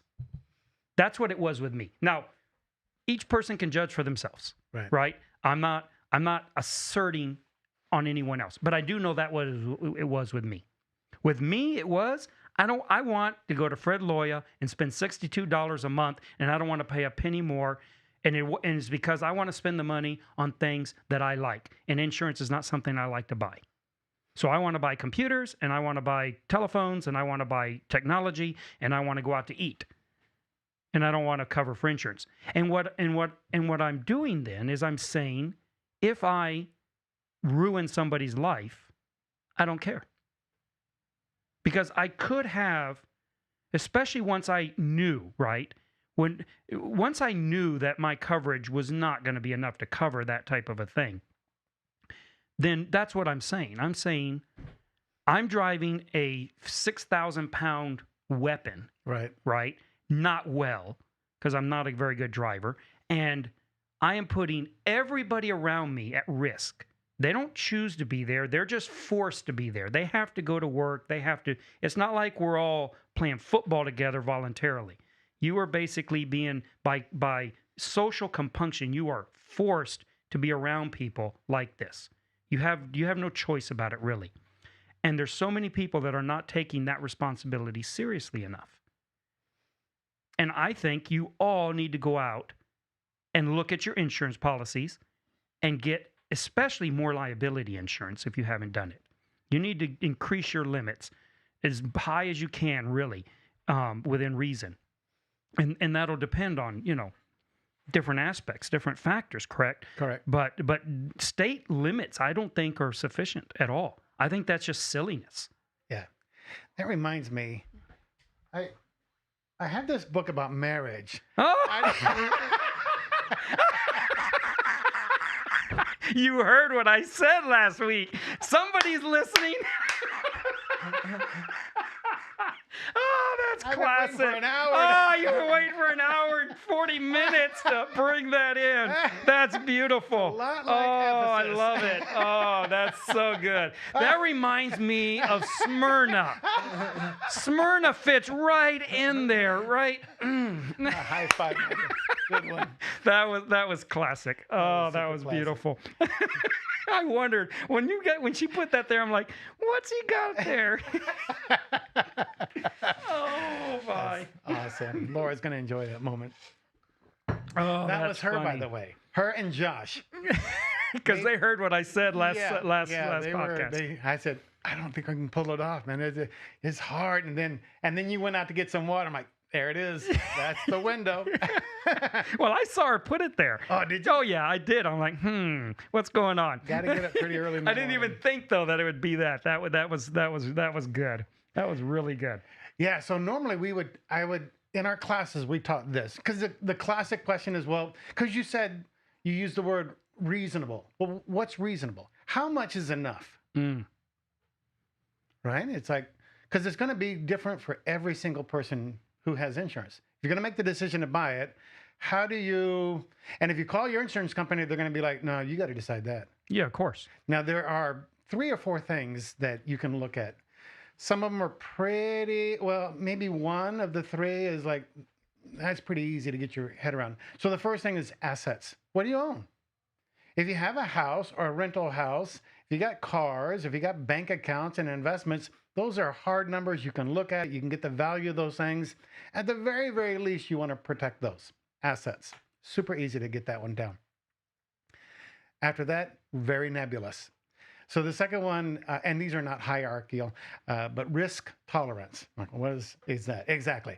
So risk tolerance is like how much money, let's talk liability in simplest of terms. How much money is it going to take for you to say, I think that's enough. I don't think that I'm going to get sued for anything more than that.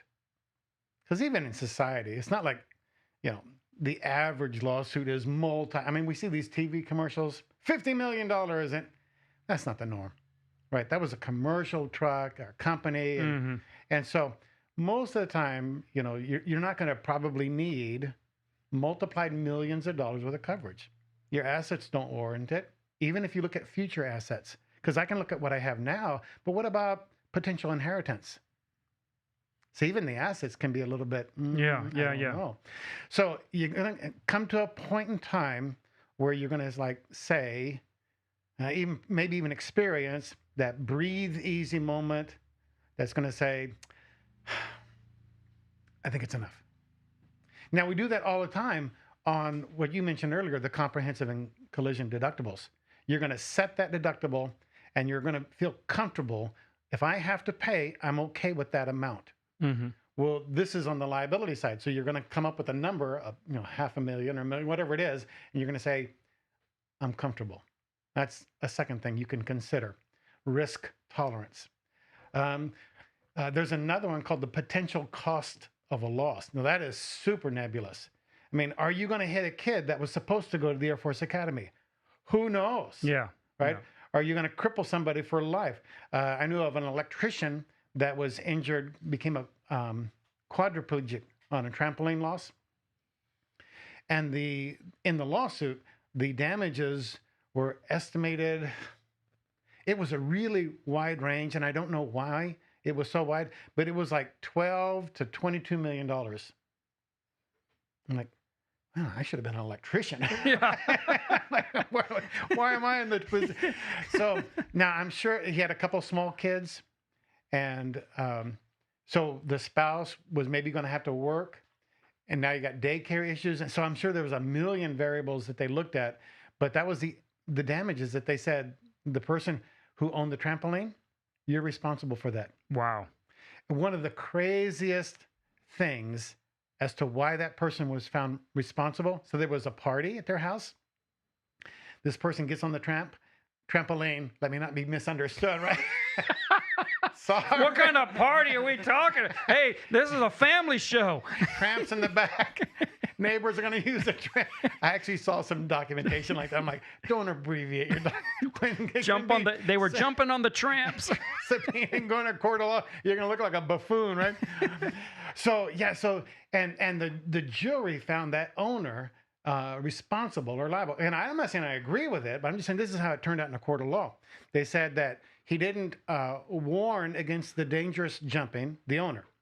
He didn't stop or try to stop the dangerous jumping. But the craziest one was that evidently at this party, they had a water balloon fight earlier. And because the owner of the grass and the owner of the trampoline, the homeowner, didn't dry the grass and dry the trampoline, you're liable. You're responsible. Now, you get these sympathetic juries, and we would all be this way. I don't care who you are. But you see this grieving family. You see these little kids. Dad can't walk me down the aisle. And boy, those attorneys, they're sharp. They can really tug on the emotions.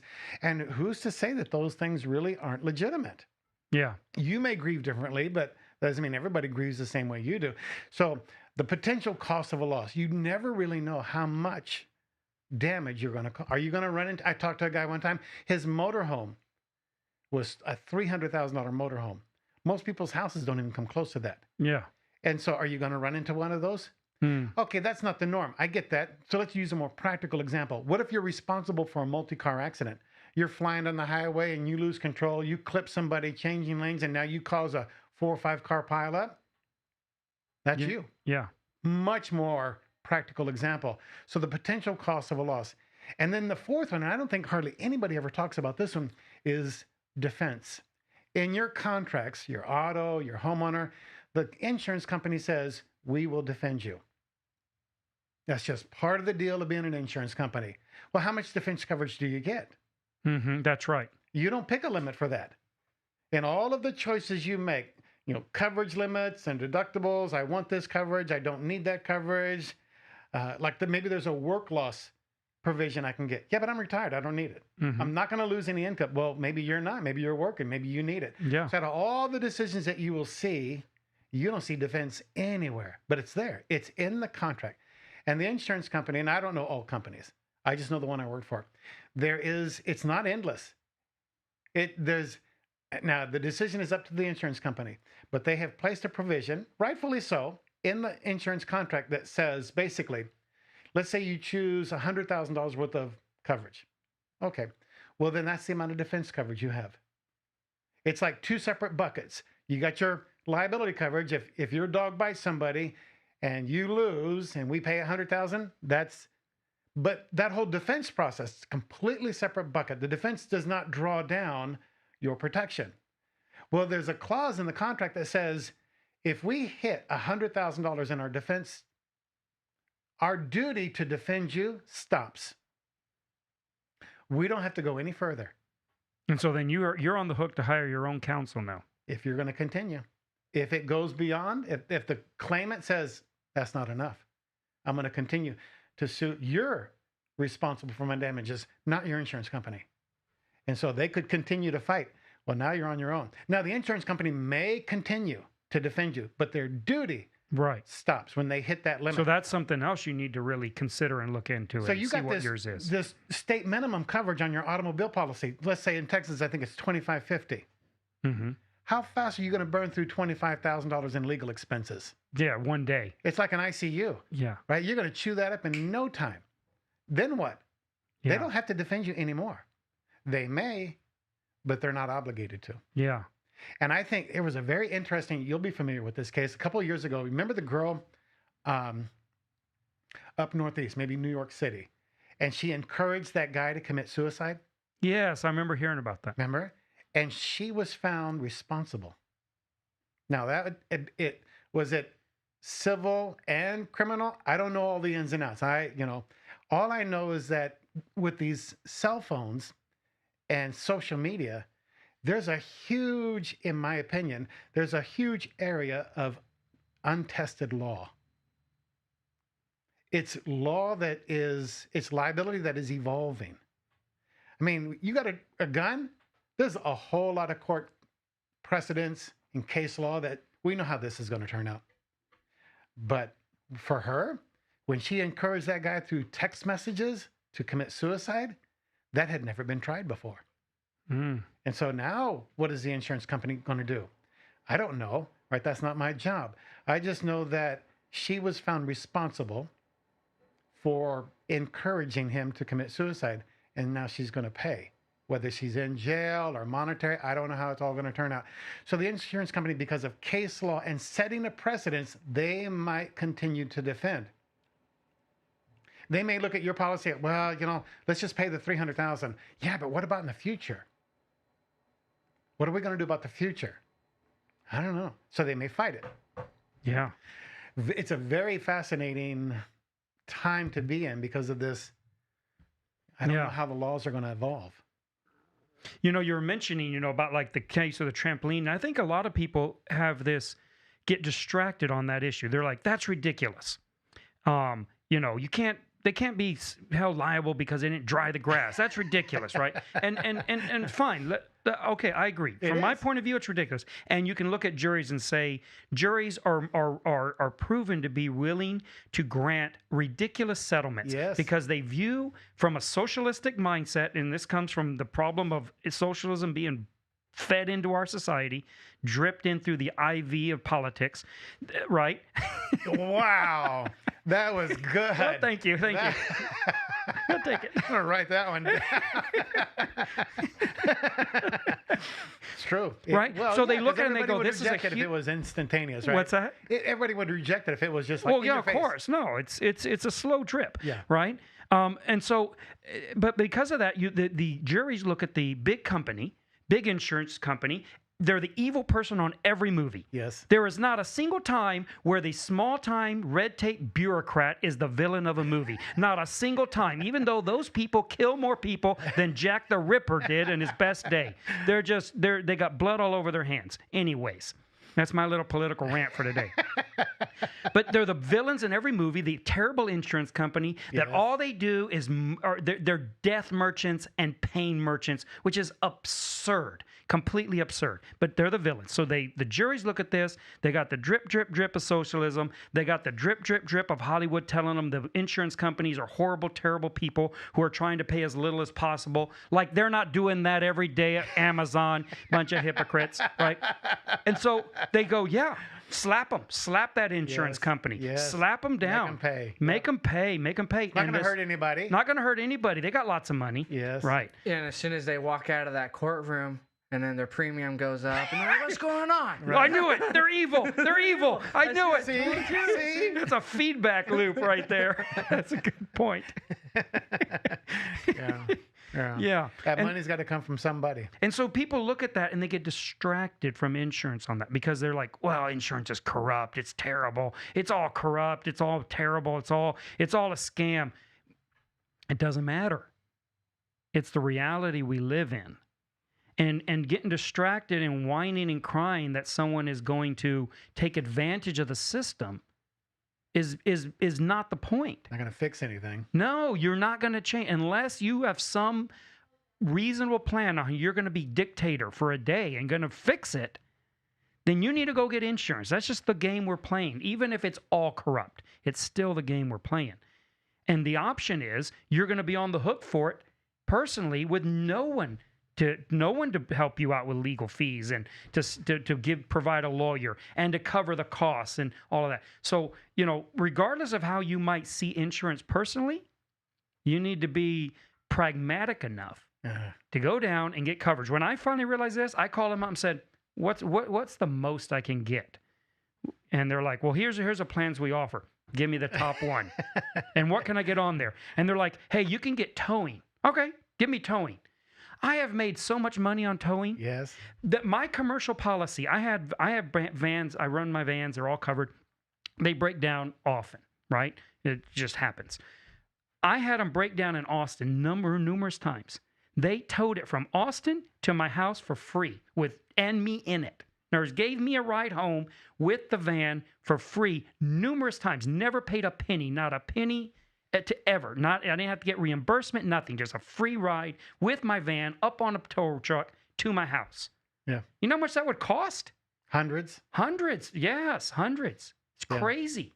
I've had that done maybe 10. I'll tell you what's funny. To me, it's funny because it just shows when I talk about how I came from a Mexico mentality and a missionary mentality. So when I first start the business, right at the beginning, I have a van breakdown down here in downtown San Antonio. And my Mexico missionary mentality is you're on your own, right? You're on your own. We didn't have any insurance. I actually carried insurance in Mexico because I didn't want to go to jail, but just it was liability. I didn't have any towing or none of that. No, Right. and mechanics, I have a brick too. I mean, what are they gonna do? So I did everything myself. So I call up and I have someone bring me my flatbed trailer, and then they finally get there, and then I paying all these guys their wages, my employees, and we're pushing and we're using a crank and trying to get that van pushed up onto this flatbed trailer, right? And I get it all up there. Well, come to find out I have towing. You could have been drinking a cup of coffee. So Yes, it could have been done for free, and I'm up there paying all these wages to get a van pushed up, and it was a mess. That's just the mentality that I came with. Now it's like first thing I do now is call the insurance company. So I had a van broken into like 2 or 3 weeks ago in Austin. They got in, they stole a couple computers I had in there and some things in the cab. Call up the insurance, they have replacement on them. yeah. So it's like they sent me a check for like the coverage, but then she says, but you have replacement. So if you buy ones to replace them, send me the receipts. Yep. And we'll send you more money. Yep. I'm like, really? I guess we know who's going shopping. Is Watson available?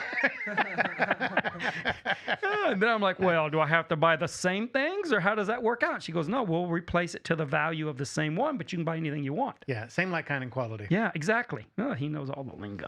Yeah. Well, I better. I know, right? I'm just testing you. It'd be bad if he goes, I have no idea what you're talking about. He's like, what? You know, They do that? It's interesting. Auto insurance is kind of like a necessary evil. We don't like it because we're forced to get it. And and you're right. It's always a bad rap. The insurance is never the company is never the hero. They don't show the insurance company paying for things like, wow, this is great. We're always like the pharmaceuticals. Bunch of money, living off fear. And good and well, most of those things are never, ever going to happen. That's the portrayal. Right. But property insurance, like your homeowner insurance, I think that's like super cool. Because and here's a big term in the insurance world, indemnification. Put you back in a pre-loss condition. You had a house, got blown away by a tornado, we're going to put you back in a house. Yeah, but it's a brand new house. You actually benefit. You were because you can't go down, no contractor has 15-year-old shingles. I was about to say, right? Or bring out the 15-year-old shingles. Yeah, or old 2x4s and old wiring. And No, it's all going to be up to new code. You can't Yes. build it to old code. Yes, that's correct. And so property insurance like rocks. No, You get new clothes, new TVs. I mean, if you had a 70-inch, you're going to get a 70-inch, right? And if you want a bigger than what you had, well, then you pay the difference. Yeah. And they'll work with you on that. But it's like, and car insurance is not that way. They're No. going to look at the value of the car. Well, it was 15 years old, so it's depreciated. But property is like, yeah, right? It's new. See, I think for old. insurance in general, all insurance, is a fantastic idea. I think it's genius. I do. And I just think that it's a good place to spend some money in your life. And yeah, you hope that you never use it. Kind of an odd thought, right? Right. I'm paying. I hope I never have to call you. Right. But that's what insurance is. You're saying I am spending a small amount of my income, and it should be small, Yeah. right? But it'd be a small amount of my income to have the peace of mind that should anything happen, that won't be my concern at that moment, right? I won't have to worry about that. That's going to be, for the most part, taken care of. And that is a very, if you look at it that you're buying peace of mind, then Right. you're using it every day. Then you're using it appropriately. Yeah. The only reason that a lot of people have a house is because there's an insurance policy backing that loan. Now That's right. They don't pay the loan, but it's not like you walked into the bank and said, I promise. Scout's honor. Right? They are not going to let you become the owner without an insurance policy that says if something happens, it'll get rebuilt. The bank owns the house, really, right? And so knowing that you have that reconstruction plan in place, you're like,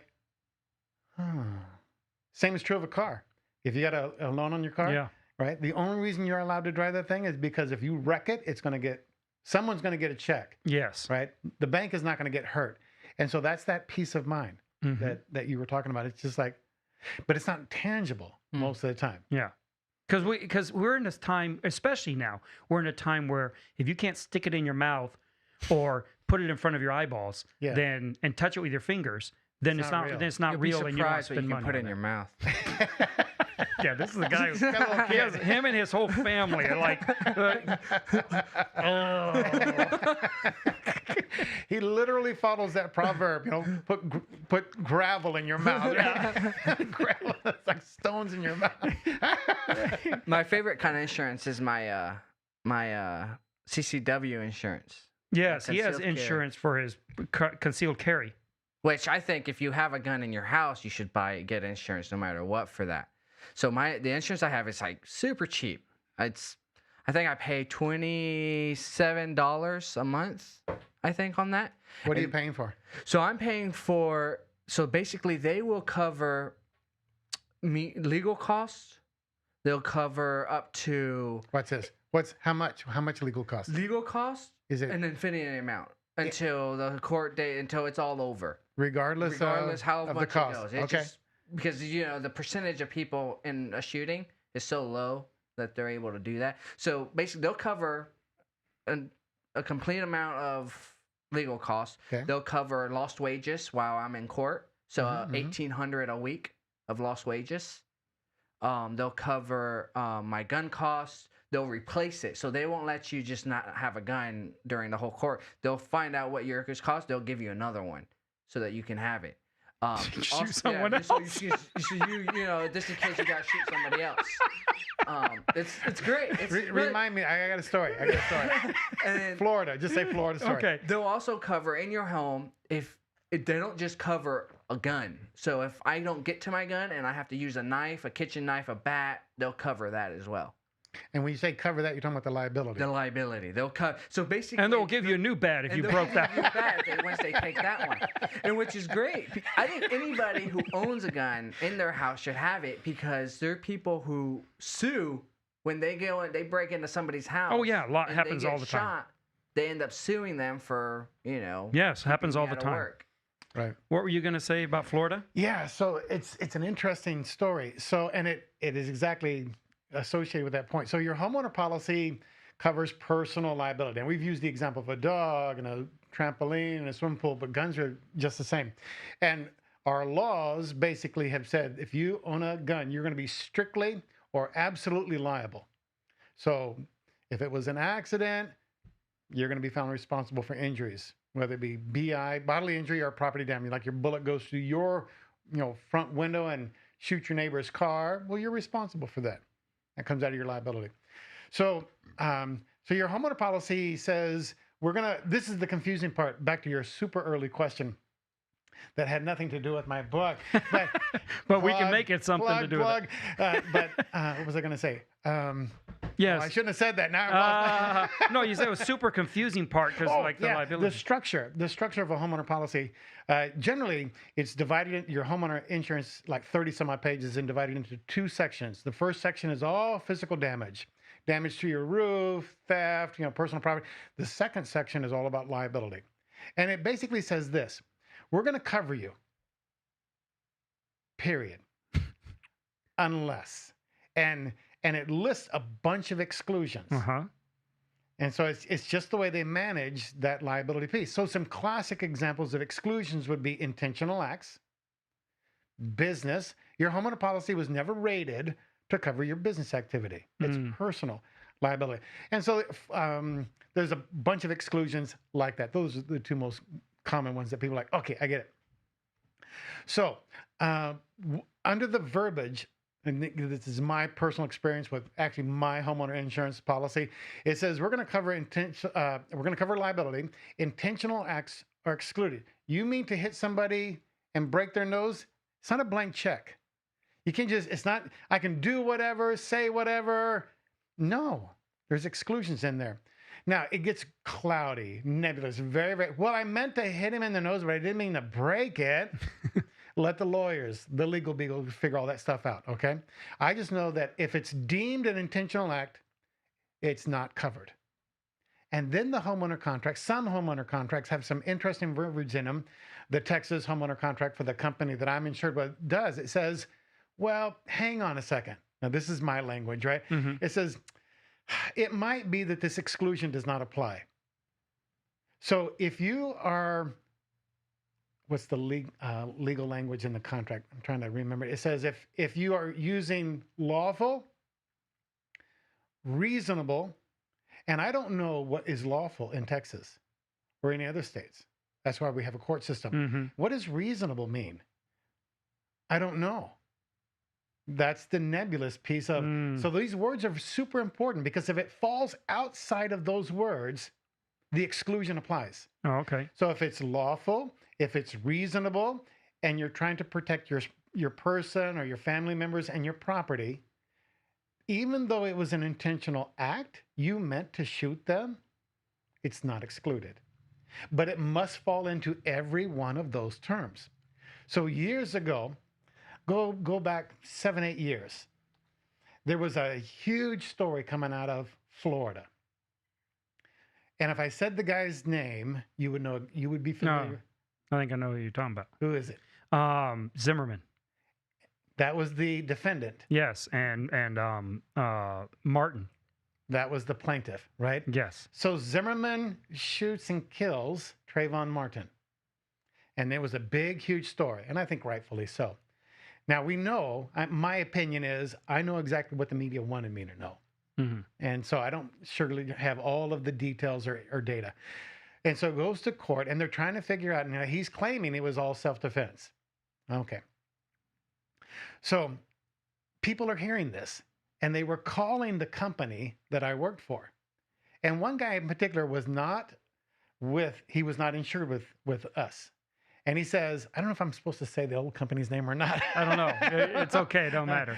So however you feel. He calls us and he says, I want to bring all of my insurance to you guys. I mean, we're talking auto, homeowner, umbrella, my investments, my banking. I want to bring it, but answer me one question.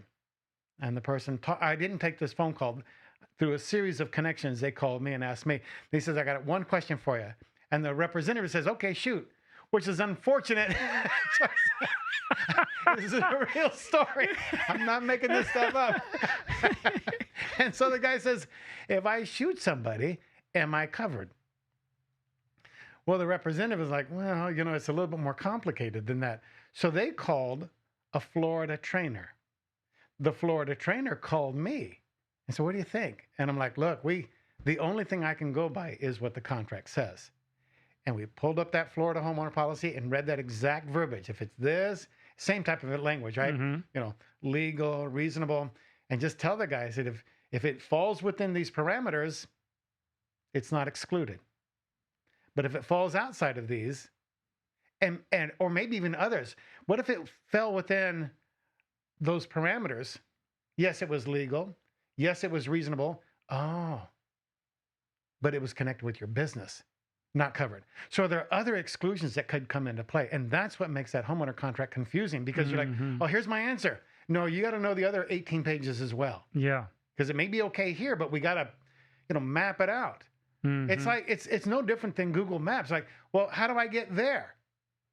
Well, there's a bunch of turns and, there's a lot of things you have to do to get from point A to point B. It's not just like, well, just drive to point B. Well, it's a little bit more than that. There's not necessarily a straight line from one to another. Yeah.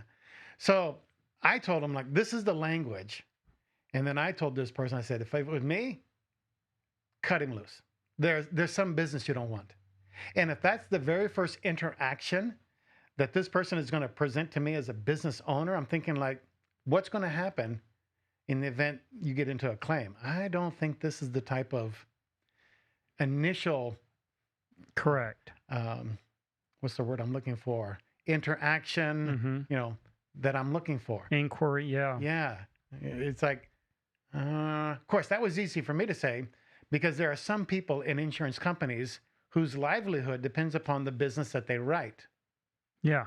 So it's pretty flippant for me to say like, cut him loose, when their check is dependent upon I either accept it or I don't. Yeah.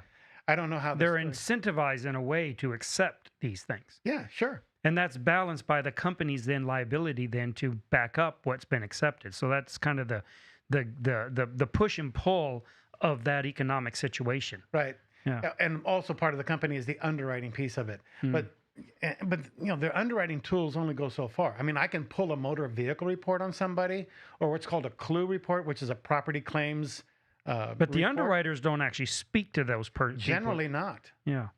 Generally, unless it's like a small office. Underwriting is like a big black box, isn't it? It's an interesting place. Some of it because I've dealt with them, and it's like they always and like we're buying the house, right? We're doing the mortgage, and they're always coming back and like the underwriter said, Right.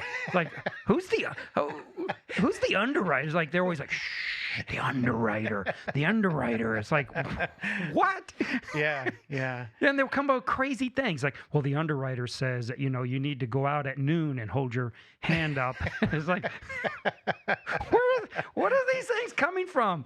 I don't get it. Yeah, and it's much more complicated than that.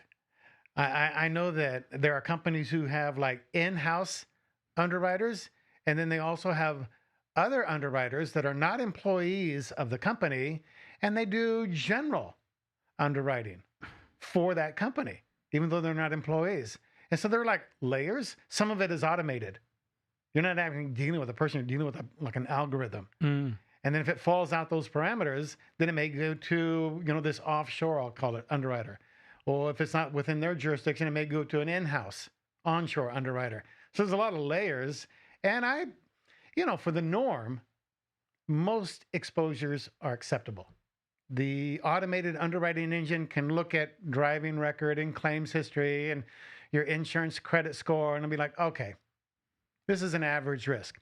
Like, what did you call yourself earlier? You're the norm. Yeah, I'm the moderate middle. Yeah, I am the mean. yeah.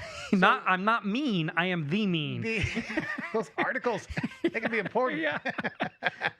And so for the most part, right, you're never going to actually have to talk to or deal with a person who would be labeled as an underwriter. But as certain things come up, like, well, what if this person has a swimming pool?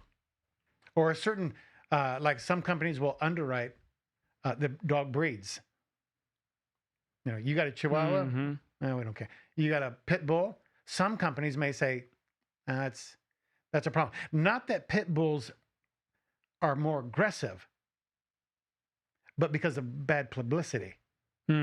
Yes. I got a pet, and so if my pit bull, right, tears into your kid, well, because of, the historical press. Yes.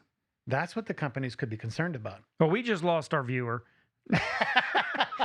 I know I don't know. I don't know any specifics, but I know there's got to be one of the 3 viewers has a vendetta against pit bulls. I just guarantee it. Yeah. You just made an enemy. That wasn't me. I didn't say that. Don't be mad at me. Didn't say I agreed with it. And he's like, no, I didn't make it. I know of a company one time. This was up in Colorado. Homeowner insurance. A lot of mountains in Colorado, and there was a forest fire on one side of the mountain. The mountains are really, really big. It's not like, look at that little bitty teeny. No, they're like giant. And the authorities came in and said, everybody who lives in, on, around evacuate immediately. So people on the other side of the mountain were ordered to evacuate. Well, they drove into Denver and rented hotels. Well, there's a coverage on your homeowner policy that's called loss of use. And it says, if you experience a covered loss, like fire, and you cannot live in your home, and you have to go live in a hotel, we'll pay for, it's called necessary and reasonable expenses. So if you live in a 5-star house, we'll pay for a 5-star hotel. If you live in a 2-star house, you can go get a 5-star, but you're going to pay the difference. A lot of back and forth on that. Well, the people who on the other side of the mountain, they evacuated, their houses weren't damaged by fire, and they never were damaged by fire. So the insurance companies were saying, like, we're not going to pay for your hotel bill. Well, it hit the press. And then the insurance company said, okay, we're going to pay. So sometimes it's that collateral damage. And well, it's business, of course. It is good business. Sometimes you pay and sometimes you stand your ground. Yeah. As a company. Yeah, sure. You know, one of the things I deal with in my company, one of the biggest things I deal with when it comes to insurance, believe it or not, is the installation of handicap accessibility items, mainly grab bars. So the toilets, you got the bars on the sides of the wall, right? Mm-hmm. Well, those, um, you know, if there is a handicapped person using them, then they're going to need them. So they have to hold about 350 pounds, right, or so. You got to think, well, who could be pulling on this, Right. yanking on this, Right. pushing on it, Right. right? And if it falls off the wall, well, they can then sue Yep. the builder, and the builder is going to sue the subcontractor, and it's going to all the way get down to whoever put the screws into the grab bar. It's going to cascade. It's going to come down, and it could come down to the actual person who screwed it to the wall. Could be in court saying, right. And so, just so you all know, everyone listening, for the most part, those are not installed very well. If they're not installed by us, it's good. It's good. It's a distinct possibility you might not want to be yanking on those too hard, or you might want to, depending on your. The screws were just in the sheetrock. Yeah, yeah. Just take them right off. Just. Or if you're looking to file a lawsuit. Yeah, you know, I wouldn't know anything about that. So. And it's because what happens is it always the blocking that needs to be put in the walls always gets forgotten or gets put in the wrong place. There's like rule books saying where it goes. Everyone knows where it goes. It's like, and it always in every building gets left out. It's incredible how many times in hospitals, especially in hospitals. That's the one place you know everyone practically is going to be using these things, and they'll always forget it. So then the GC will be like, can you just put it up with anchors? And we're like, no, we don't do that. That's liability. And they say, what if we give you a written thing saying that we accept liability and you'll put it up? And we're like, no, that's worse. Right. That is worse. It is worse. Yes. You knew it was wrong. Exactly. He does.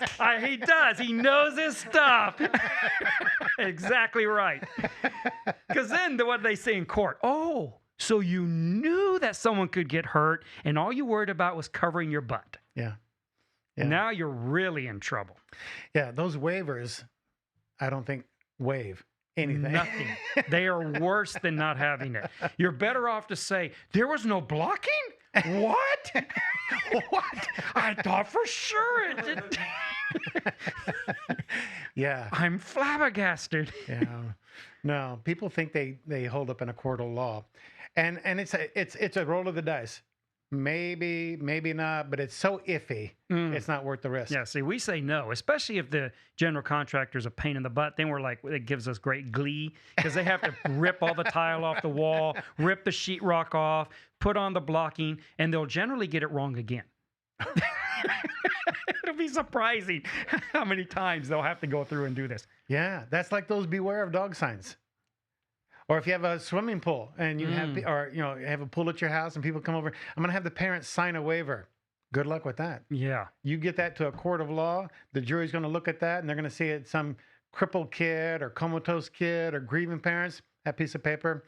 At best, it will not exempt you from liability, but it could maybe mitigate. Mm-hmm. So you could have been liable for $1 million, but because, the parents whose kid is now injured, aware. Okay, we'll drop it to, $750,000. It may mitigate, but you're not off the hook just because you printed something off of the internet and you think, I went to lawyer.com if there is such a site or whatever. Yeah. Yeah. What about life insurance? Did you guys sell that there? I don't know anything about life insurance. Yes, we did, is the answer to the question. You didn't teach that? That was not my realm. Really? No, I was strictly property and casualty. So you're one of those insurance snobs. Totally. We were the cash cow. You guys strutted, didn't you? You strutted around PNC. We're PNC. I just vilified myself. You couldn't, and what's this PNC? It doesn't stand for property and, so what's the N for? Does USA not know how to spell? Is that what it is? A bunch of rednecks, a bunch of hicks. We're PNC, property and casualty. It just flows, right? It made for good tattoos. They had their PNC swag. They're all like, got my money, got my power. Some casualty gang signs. And no, I didn't get into health, life. That was actually was against the law for me to do that. The insurance. Well, some people don't realize the insurance industry is highly regulated. You know, they think that we just make things up. You know, those renewal notices that you receive, and you're like, why this and why that? All regulated. Mm-hmm. There's a lot of. I mean, almost it seems like every jot and tittle. Yeah. It seems that way. I'm sure it's not that extreme, but yeah. So it's not like we just could do whatever, whenever, and however we wanted to. A lot of regulation. So it's actually against the law for me to talk like. Well, you know, yeah, and I could actually it got to the point where we could not even mention several words. I could not say words like term life or whole life because I'm not trained. I'm not licensed. I can say, you have questions about insurance? Or, okay, what type? Well, life insurance. Man, I got someone who can talk to your But ear you off. couldn't say the words. I could not. Now that I know that, I'm going to have a lot of fun with my insurance agent. Yeah. I have questions about the insurance. word. What do you call that? It's not like partial. It's what do they call that? It's like oh, you said it. You said the word. Oh. The verbiage I'm police. calling the FBI. And from a consumer perspective, it's like this is like way over the line. It got to the place where I work, I couldn't even say, yeah, we offer, you know, we're a financial services company. Mm-hmm. So we got insurance. And, hey, we can even set up banking and savings accounts, like checking and savings account. Illegal. It was a violation of regulation for me to say, yeah. Now, if you said it first, then I could agree with it. But I could not say, if you're frustrated with your bank and I'm going to have so much fun with this. Oh, it was not. I don't know that because it kind of USA, my company. That's in the USA. We apparently, again, I'm just a trainer, right? I don't know anything. But from what I was hearing, we had crossed a regulatory line. And so given the size of the company, evidently there are rules and regulations that apply differently given the size. Now, I don't know is that by employees? Is that by membership? You know, how many people you're insuring or revenue? I don't know. Right. But apparently when you get to a certain point, or maybe even in services, well, you were doing these services, but now you're got these services. So now there are regulatory restrictions and governances and it got really to the point where I'm like, oh my gosh, I can't even do my job anymore. I just want to, you know, teach insurance. And it was the regulators, and I get the spirit, I think, maybe of the laws and rules. I mean, because it's good to kind of keep an eye on companies. We've all heard stories of abuse. We've all been in situations where, you know, you said you were going to do this and you didn't do it. And now I'm found in the position like, but I can't prove it. So I liked, to a certain degree, Big Brother looking over the company's shoulder, because I don't have time to watch businesses and companies. Right. And who has time for that? So some regulation is good. Nobody would throw out all of the need for regulation. All of it. It can go to an extent, right? An extreme. And so, I'm thinking, no, there's some people that would. I know. But, you know, it's like the people in Flint. Right? It's like, hey, where was the regulation that was kind of overseeing the pollution of the water table? Yeah. Was it there and that just not enforced? Well, then what good is it? And it's like barking, but no bite. And so some is good. I mean, we can argue like, hey, safety belts have saved lives. Well, the way I look at that, and I think that's I love the topic because it's the age old controversy or disagreement over, you know, laissez-faire and government interventions. Like, how much are we going to have? Right. It's the line. It is. Line. And there's, you know, and what I see is that the laissez-faire, which I'm definitely much more onto the side of that, without a doubt. But the problem is that one seems to be one that can't be defined. Even if you have someone who says, I want no regulation, you can always find a place where they're not consistent in that. Yeah. Right? There's always Yeah. something that they want done that is regulation. It is. It's like, it's amazing how that is. And so that one is a very hard one to actually really live up to. Right? Now, more regulation, you can regulate everything, Right. and then regulate all the regulators, and then Right. regulate the regulators of the regulators, and then you have Mexico, right? And so that's the other side, and they can actually achieve their goal. But the laissez-faire side, they really can't ever achieve the goal, because I have, even like Ayn Rand and those like that, and people like her, you can find in their philosophy a point where you can say, aha, Yeah. that's regulation. There it is. You said you didn't want any, and now you want this, and that's regulation. Even of their own employees, Yes. they're gonna oversee. There's going to be something. There's going to be something, and we can say, well, it's not government, but it's collective, right? That's what it is. When we're saying we want the government to regulate something, it's just what you said. I don't have time to keep an eye on every company, so I want to collectivize that oversight. I should be doing it for myself, but I can't. I don't have the resources. I don't have the knowledge. I don't have the access. Right. I don't have the authority. I don't have the power, whatever it is, right? Yeah, There's a whole lot of things. So I want to collectivize that oversight. And I want to make this something we do as a society. That's called government. Yeah. That's what government is, right? Government is not some alien body that came down from space, right, that has this money tree that they brought with them, Yeah. right? Government is simply us acting collectively and pooling our resources to do it. So when you say we're going to get money from the government, you're only saying we're going to get money from ourselves, because the government doesn't have any money, They don't. because there is no government. There is no We're business. the government. Yeah. Yeah. I was thinking about that question you had earlier about that article. They said it's a sin. Yeah. And I think your response to that is like, well, then don't eat. I think it's a pretty good response. I was just did Well, I believe in subtlety. I believe in subtlety. right. Well, I thought about, here recently, given our recent social events, people who like, well, you mentioned the concealed weapon. Why? If you're going to trust God, you got no need for a gun. Yeah, why do all these people who believe in trusting God, many of them are gun owners? Yeah, it's like, get rid of your guns. Or get rid of the bullets anyways, right? One the other. Yeah, you could get rid of the bullets, and then you could say, well, I'm just trusting God. Yeah. That it'll fire when I need it to. I have had mixed emotions about that, or just cognition, is that a word? Thoughts about, because it does function off an intangible premise. I don't know if I should call it fear. But in a sense, I could see somebody arguing, you're just living off fear. One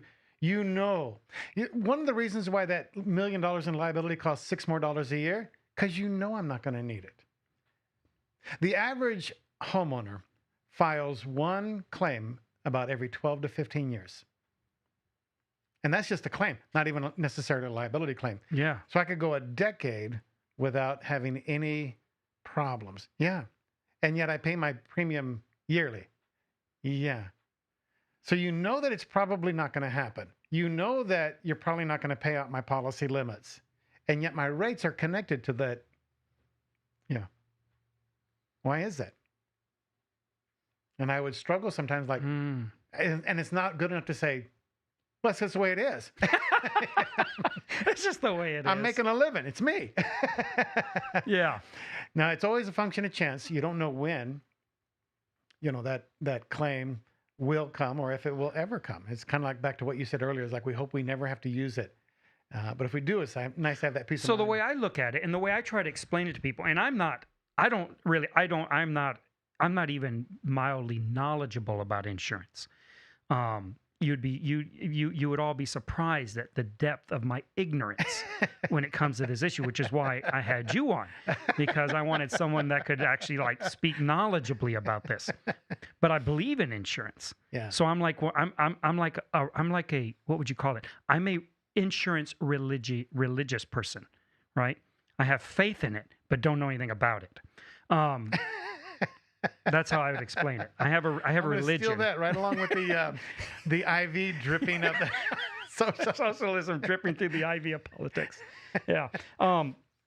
So So the way I explain it to people when I'm trying to convince them to buy insurance is that insurance is a product that you're buying. It is. And if you're looking at it saying, well, it's only costing you this much money and yourself, that's not how we look at any product if you have any sense at all. You don't go look at this water bottle and say, how much did it cost them to make it? And the cost and the price of that should be a function of its cost. That's not how it works at all. Right. There's some things that cost that the price of it is pennies over the cost. And there's other things where the price of it is 3 to 4 to 10 to 100 times over the cost. Correct. Right? It's what is it worth to me? That's the only thing that matters. Right? When I buy a car, I don't care what the car is worth to anybody else. I'm only worried about what it's worth to me. What am I willing to pay for that car? That is what I offer. I'm a terrible negotiator, probably, because I'm not worried about whether anyone else got it cheaper. I don't care. I care about what it's worth to me, and that determines what I'm willing to pay for it. True. So I go there and they say, hey, we're selling this minivan, let's say, for $5,000. If that was what I was willing to pay and that's what I want, I don't say, well, then give it to me for $40,000. I just pay $5,000. Like, there you go. That's what it's worth to me. It's not worth it to me to bargain to say that I got $500 off something that to me was worth $5,000. Now, if I go and they say we want $7,000 for it, I'm not going to go to $6,500. I'm going to say, well, I'm only willing to pay $5,000. And you'd be surprised how many times they'll sell it to you for that, right? Go and you say, well, I'm only willing. They're like, well, I'll go $5,500. I'm like, no, you don't understand. I'm only willing to pay $5,000. So I can buy it for $5,000 or I'll go look for another one. Yeah. Yeah. And that's how I assess it. And so that's how I assess insurance. Like, what is it worth to me? And that's what you need to be looking at. And that's all the factors we're talking about with liability and peace of mind and all these things. Same way with life insurance. Life insurance I wanted to bring up to you because I think there's a lot of, especially men, and when I'm talking about in families, who don't have life insurance, and they should. I think if you have a family, you need to have life insurance. And don't go, I know I'm not in the insurance company, so I can say these words. You can. Yeah. No, don't go get whole life and all these other scams out there.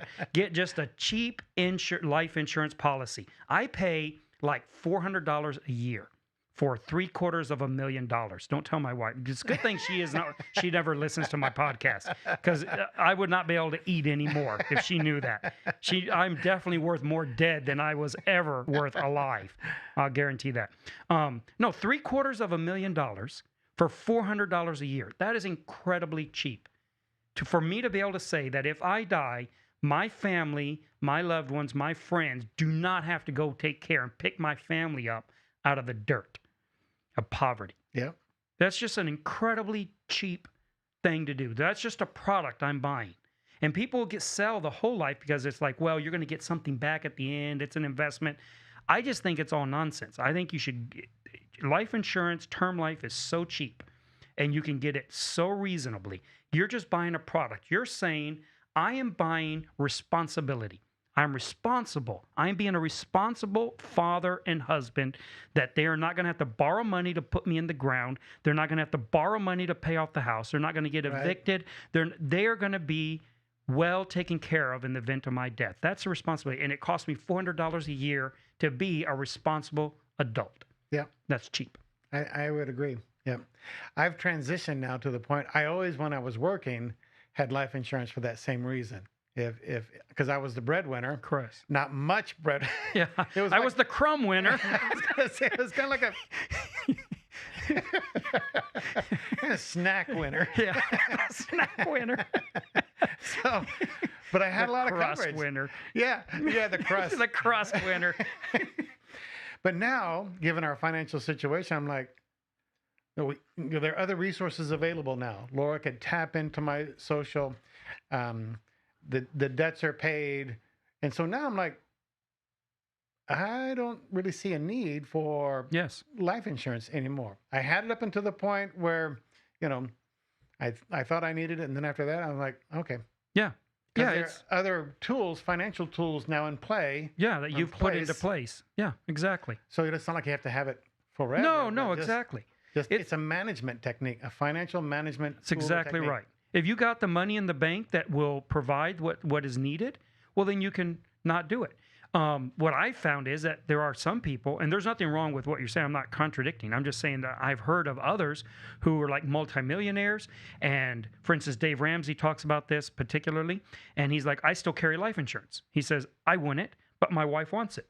So it's like, whatever. It's $400 a year. So what is it? What is it to you if you're a multimillionaire? Right. It's like, you look at it from a point of principle, and you're like, well, this is a silly expense, but it's $400 and I'm a multimillionaire. So, whatever. If it makes my wife happy, then it's even cheaper than that. Right. That's even a cheaper. If I could make my wife happy for $400 a year, I would be the happiest man on earth.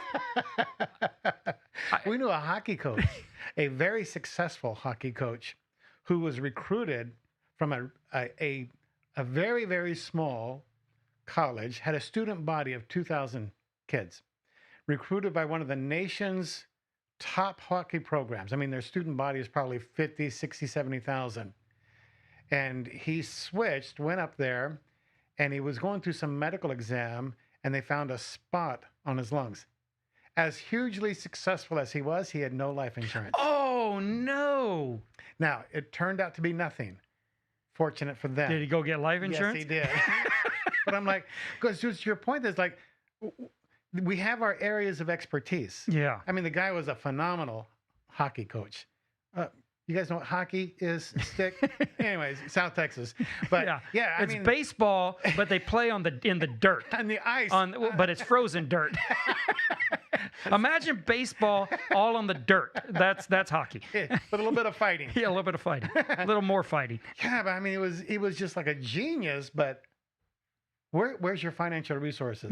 Where's the pair of financial eyes that are looking over your back that says, hey, this is my area, you should consider. Well, that goes to what we started off with, what Jesus' lament is about Christians when it comes to finances, that they are not well prepared. They're not knowledgeable. That the children of this world are knowledgeable. They're wiser. They're wise than the children of light. Not just data and facts.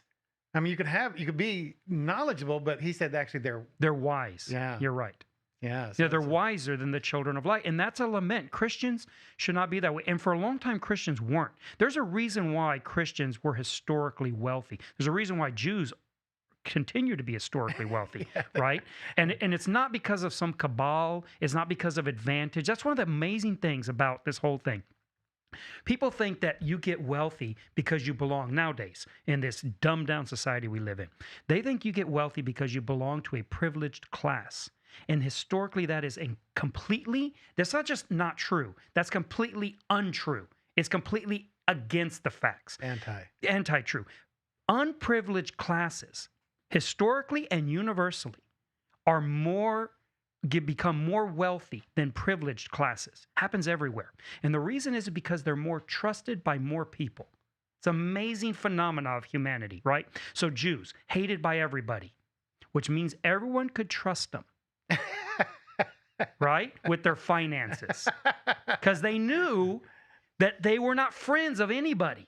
So they weren't going to, if you gave them your banking business, they weren't going to have some other ethnic group that you're enemies with in there taking advantage because nobody liked them. So they took advantage of that disadvantage, which is incredible, right? The Jews took advantage of being hated by everybody, worked it to their advantage, and became extremely wealthy forever. And they continue to do that. And so they're trusted in the financial services, these underprivileged or disadvantaged groups, precisely because they're disadvantaged. Worst thing you could do to the Jews is make the whole world love them.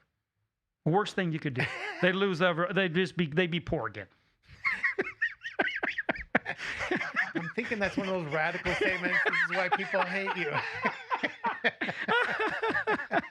I don't understand why everyone hates me. Why does everyone get angry at me? I don't get it. You might have picked up a listener right there. Like, you're not going to believe what this guy just said. Listen to this. So let's talk about something else on insurance. And maybe this will make the other person that's watching mad. So what do you think of insurance? And we've talked a little bit about this, but what do you think, to explain to me how you see insurance as being, let me explain how I see it. You tell me if you think I'm wrong.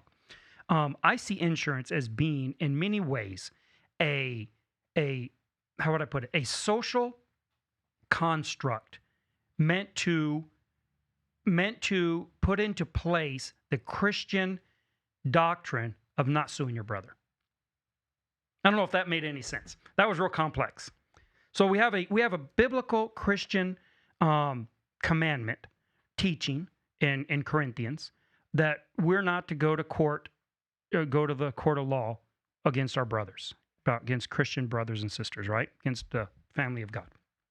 I see insurance as being implemented largely as a way to make that possible in the modern world where we live in. That without it, we'd be in a very difficult position. I don't know if that makes any sense.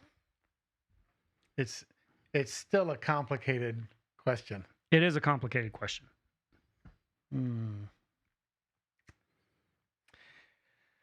Because there's at least two groups, because you have the whole a vast majority of society that is non-Christian, and I don't know that there's a prohibition of any from the Bible that says you should not sue people in general.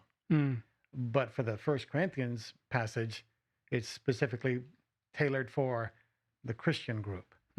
So I don't know that insurance at large was created for the society. You may be able to make the point that it was a tool, the construct is the word used, for solving that half of the equation.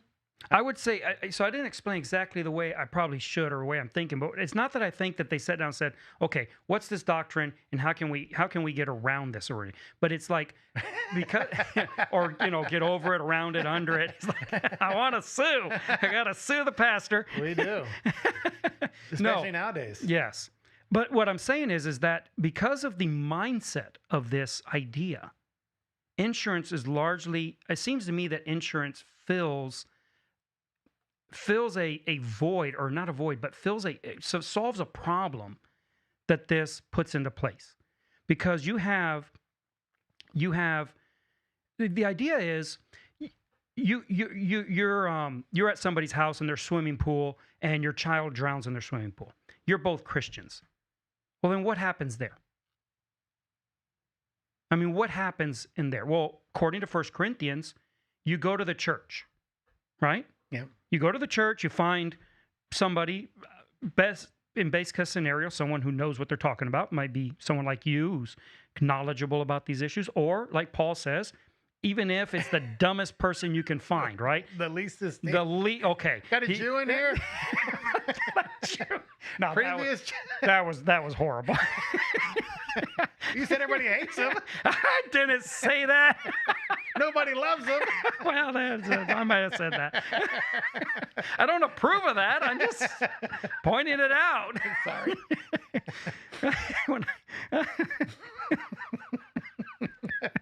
We're in the ditch now. Oh boy. Yeah. So pick somebody. So you go to you pick somebody and they make a judgment. Well, what does that judgment look like? Well, that judgment says what? That you owe them this much money? And then what? You can't pay, or do you? I mean, it becomes very complicated, right? It does. Super complicated. Super complicated. And so then, well, we have, and because of, I think, our society, Western society, is largely founded on Christian ideals, right? Christian principles. I don't mean that they sat down and read the Bible and then modeled society, but they were infused with these ideas that had been preached, taught, communicated, instructed through generations, through parents and through clergy, through all different ways. So they're infused by these ideas. It's the tapestry upon which Western society is painted. It is the texture that comes through. It may not be the colors of the painting, but it is the canvas upon which it's painted. It's almost impossible to deny that. And so you have that underneath there. You come up with this idea of insurance, which I can't see any way to say that this is not, how would I say, that there is not a texture in that is trying to accommodate this concept that we have in 1 Corinthians, is how I look at it.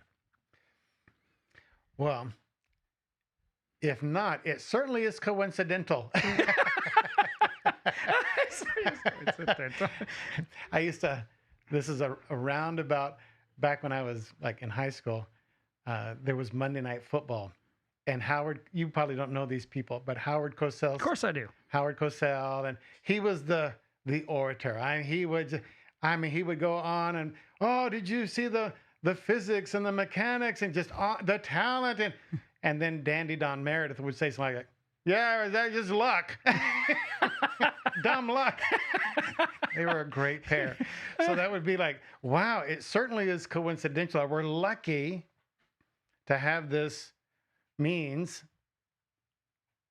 as opposed to have, because I don't know that we've ever lived in a time where that actually happened in 1 Corinthians. I mean, we don't have not that I know of, a long history of, here's an example. In fact, here's 100,000 examples. And so therefore we know it works every time. I don't think we have that, do we? I don't know of any time, any concrete or specific case where something like a personal injury, a car wreck, any of these things that we Dog go bite, to, we've gone to the church and said, hey, my son got bit by your dog and he needed stitches, and I think he needs to pay for the stitches. I think there's going to be a loss of his quality of life. I think these things, and I want the church to judge us. And the church says, yes, you're right. Let's say, for instance, let me say you're wrong, but let's say they say you're right, just in our scenario, and you're going to pay the hospital bills for the child, all of them that is going to be, and then the kid is going to be disadvantaged. So you're going to pay whatever, right? $200,000, and you're going to pay all that. Well, if we did that, well then, okay, well, maybe it would be okay for, theoretically, right? Hypothetically, it'd be okay for Christians to say, we don't do insurance. But insurance takes the place of that. It does. It does all of that in a way that is non-litigious. Litigious, is that the word? Lawsuit happy? Yeah.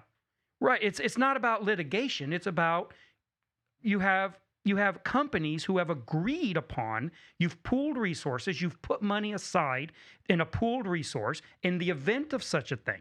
See, I have a real issue with Christians that somehow, and there's a lot of them. I've dealt with them in Mexico and in the States, right? There are Christians who think that it would be wrong for a Christian to sue the insurance company. That you should, I don't know what they're thinking. I guess it is that I don't think they're against insurance. So I'm thinking what they think is, okay, my dog bit your kid. My insurance company says we'll pay you X amount of dollars, and you should just accept that. And if you sue the company for more because you think that it wasn't fairly adjudicated or fairly valued, then you're not being Christian, because you're now violating this commandment or this instruction in 1 Corinthians that says you shouldn't sue a brother. And that's kind of how I think they think in this. Because I've dealt with a number of people that have, in Mexico, when I was talking about insurance, there was a number of people that would go to 1 Corinthians and say, well, what about this whole thing? I just don't think that they're thinking about it properly. Difficult. So let's remove some of the inflammatory language. It's like, all right, so if your dog bites my kid, from a claims perspective, I'm going to go, and I will tell you, I'm going to sue. But that's not the language. So we go in pursuit of a bodily injury claim. And most of the time, it never goes to litigation. It's going to be settled out of court.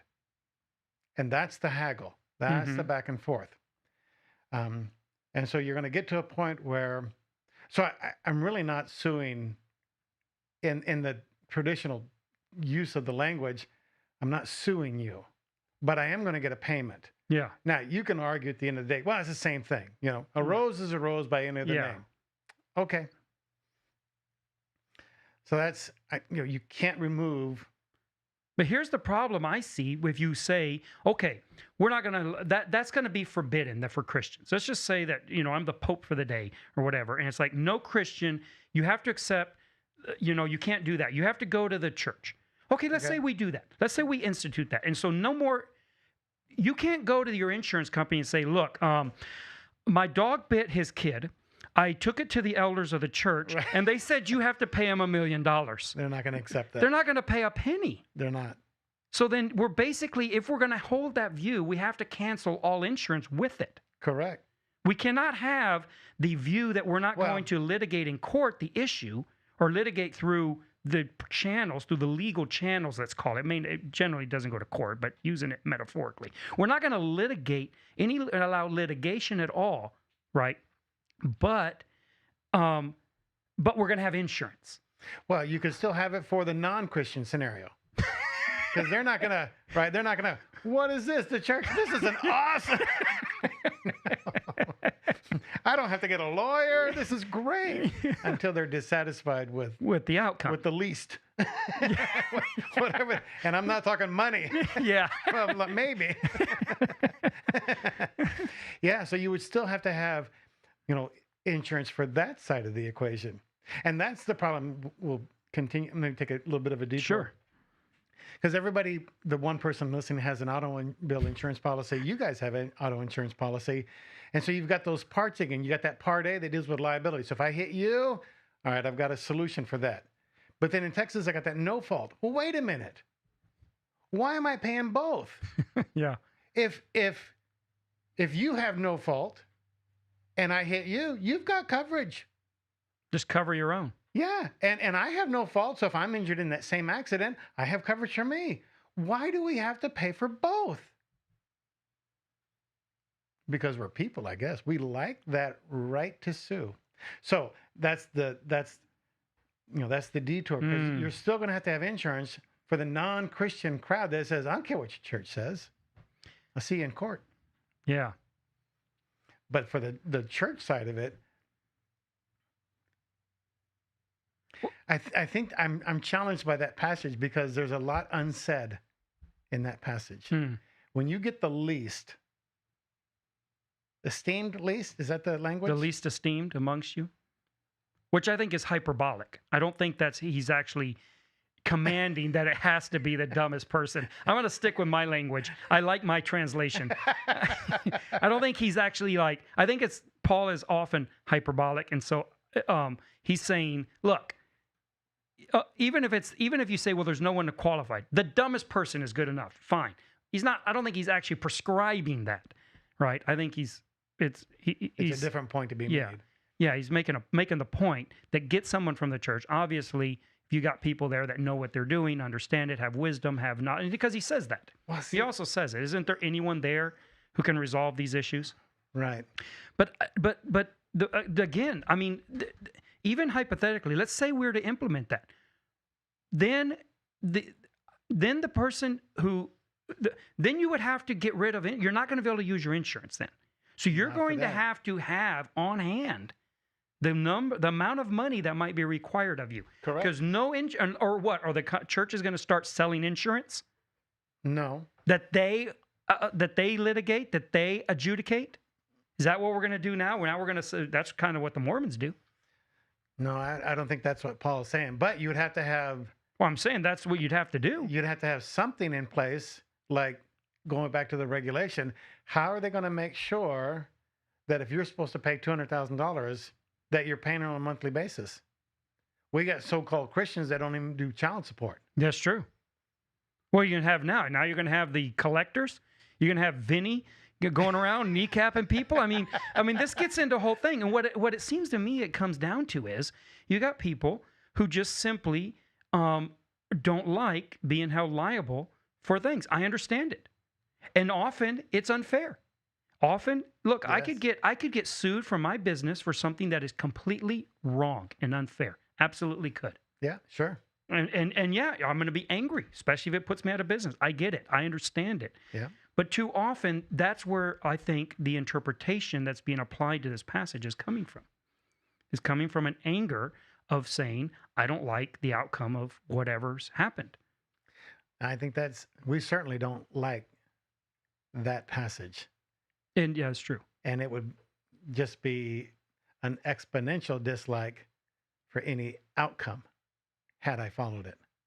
We don't like that. Yeah, it's a tough thing. I mean, I'm not trying to be dismissive of it. I think what I'm trying to get at is I think that insurance is true to the spirit of the passage. So you're saying I am being responsible, socially responsible.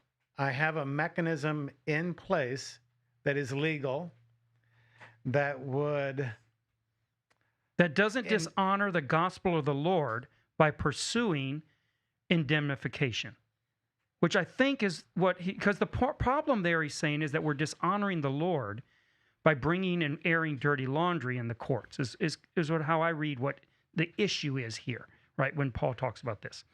And I think insurance puts into place a civil, it's not criminal, right? It's a civil understanding and agreement of all parties to have not only someone adjudicate the issue, but I have basically paid into a pot where that once that adjudication is fulfilled, whatever they deem is necessary by however it's come up with, it's going to be paid out, and it's not messy. It doesn't have to be messy. It can be clean. It can be decided objectively. You know, they'll go through some back and forth and haggling or whatever because, you know, you may think your injury is worth more. I think it's worth less, or the lawyers on both sides really.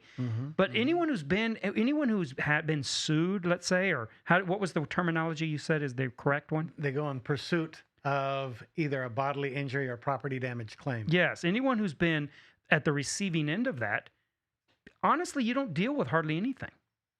In fact, very little, and for most cases, for the most part, you're out of it. Yes. Like if your dog bites me, I don't talk to you. In fact, if you call, I'm not going to talk to you. I am dealing with your insurance company. You're the third party. I'm the first party, and your insurance company is the second party. And when it comes to decisions of liability, I'm just saying this is how it works in the insurance industry. I'm not talking to you at all. I'm talking to the insurance company. That's right. You've basically paid a service by which others are going to handle these type of problems, and now the insurance has assumed that liability. Yeah. Not them. So you're not, like you say, if your dog bites my child, I'm not suing you personally in most cases in this way. If you hit my car and you know your insurance says we're going to give you $1,000, I'm like, you're crazy. That costs a whole lot more than that. Well, then I am suing your insurance company. I'm not suing you. Some people are going to argue with those words, but yes, well, they're the ones they're legally liable, aren't they? To the point to which they've accepted that liability for the premium payment? Yes. Aren't they legally regulated, liable by federal law? Up to those policy limits. Right. In other words, within the contract, they can't say, yeah, you know what? This is real messy. We don't want to mess with this. No. We decided, here's your premium back and you're on your own. They can't do that, right? They cannot. They are legally bound to uphold their end of that bargain. Yep. In fact, they'll get in trouble from a regulatory perspective if they don't. They'll get penalties and fines and they'll get sued. And then that's when that bad faith comes in, and now me as the claimant, now I'm out of it, and now you're going to really dog the insurance company. In fact, there was a guy in Colorado. We dropped the ball somehow, some way. We did not represent this person. They got stopped by a policeman. They're going through Elizabeth, Colorado, and we dropped the ball. And we said, okay, we admit it. We messed up. Somehow things got lost, whatever. And so we said, we'll make this right. We didn't. Then the same driver is driving through that same town, and the same policeman says, you know what? I wonder if they ever got this fixed. Pulls him over. And it was never fixed. Now they took the driver and they threw him in jail. They spent the night in jail. Oh, no. And the story goes, of course, I wasn't there, but the attorney for this company was telling me this, that when they met together, there was the claimant. The claimant is now the insured driver. Not a wreck or anything like that. It's the person who was insured with the insurance company is suing the insurance company because the insurance company didn't do what they said they were going to do. So this is the claimant. And there's two lawyers. There's a lawyer for the claimant and then the lawyer for the insurance company. The claimant is literally, physically chasing the insurance company lawyer around this big table. yelling and screaming because I spent the night in jail, and I think the insurance company paid out $30,000 for that one night stay in jail because they didn't do what they were supposed to. Mm. So you're right in the sense that they don't have the option to say like, we don't want the press. They are contractually bound to respond. Very interesting. Well, I don't know if we resolved that one. We resolved all the other ones. It's a hard one. It's a very complicated. I don't know that your initial question, I don't know that insurance was designed to facilitate that passage. Correct. I think it does, in many cases, offer an avenue so that I don't have to sue you, a believer, in front of many other believers. There's a mechanism in place that is available to help that or resolve that. Even. To resolve it within the spirit of the context, or spirit of that text, I think, is how I look at this. Yeah. And I think that in our modern world, given everything we have, I don't know that hardly any Christians are going to be able to do that. I mean, what are we essentially saying? If we say, okay, we're not going to have that, we're going to prohibit, that's going to be outlawed. You're not going to be able to do that. We're going to take that passage, we're going to interpret it to mean that basically no insurance. You can't use insurance. You can't accept an insurance payout. Well, all you're doing is saying that anyone who's been damaged, they're out of luck. I mean, there's all you're saying, because nobody has the money. Nobody has $200, $300, $1 million. $1 million. Here you go. To say, here you go. The church said I need to pay you this, so here's the money. Yeah. Right? Right. And I find that often the people that are complaining that that text is not being respected, they're not taking the claim to the church saying, all right, tell me, how much do I need to pay? You know what I mean? I don't see them doing that. So it's like, I have a problem with it, and I dealt with this in Mexico with that. I have this view, this problem I see it, and it's like, well, this is being interpreted very one-sided, very conveniently. It's like, you can't sue me, but I can stiff you. Mm.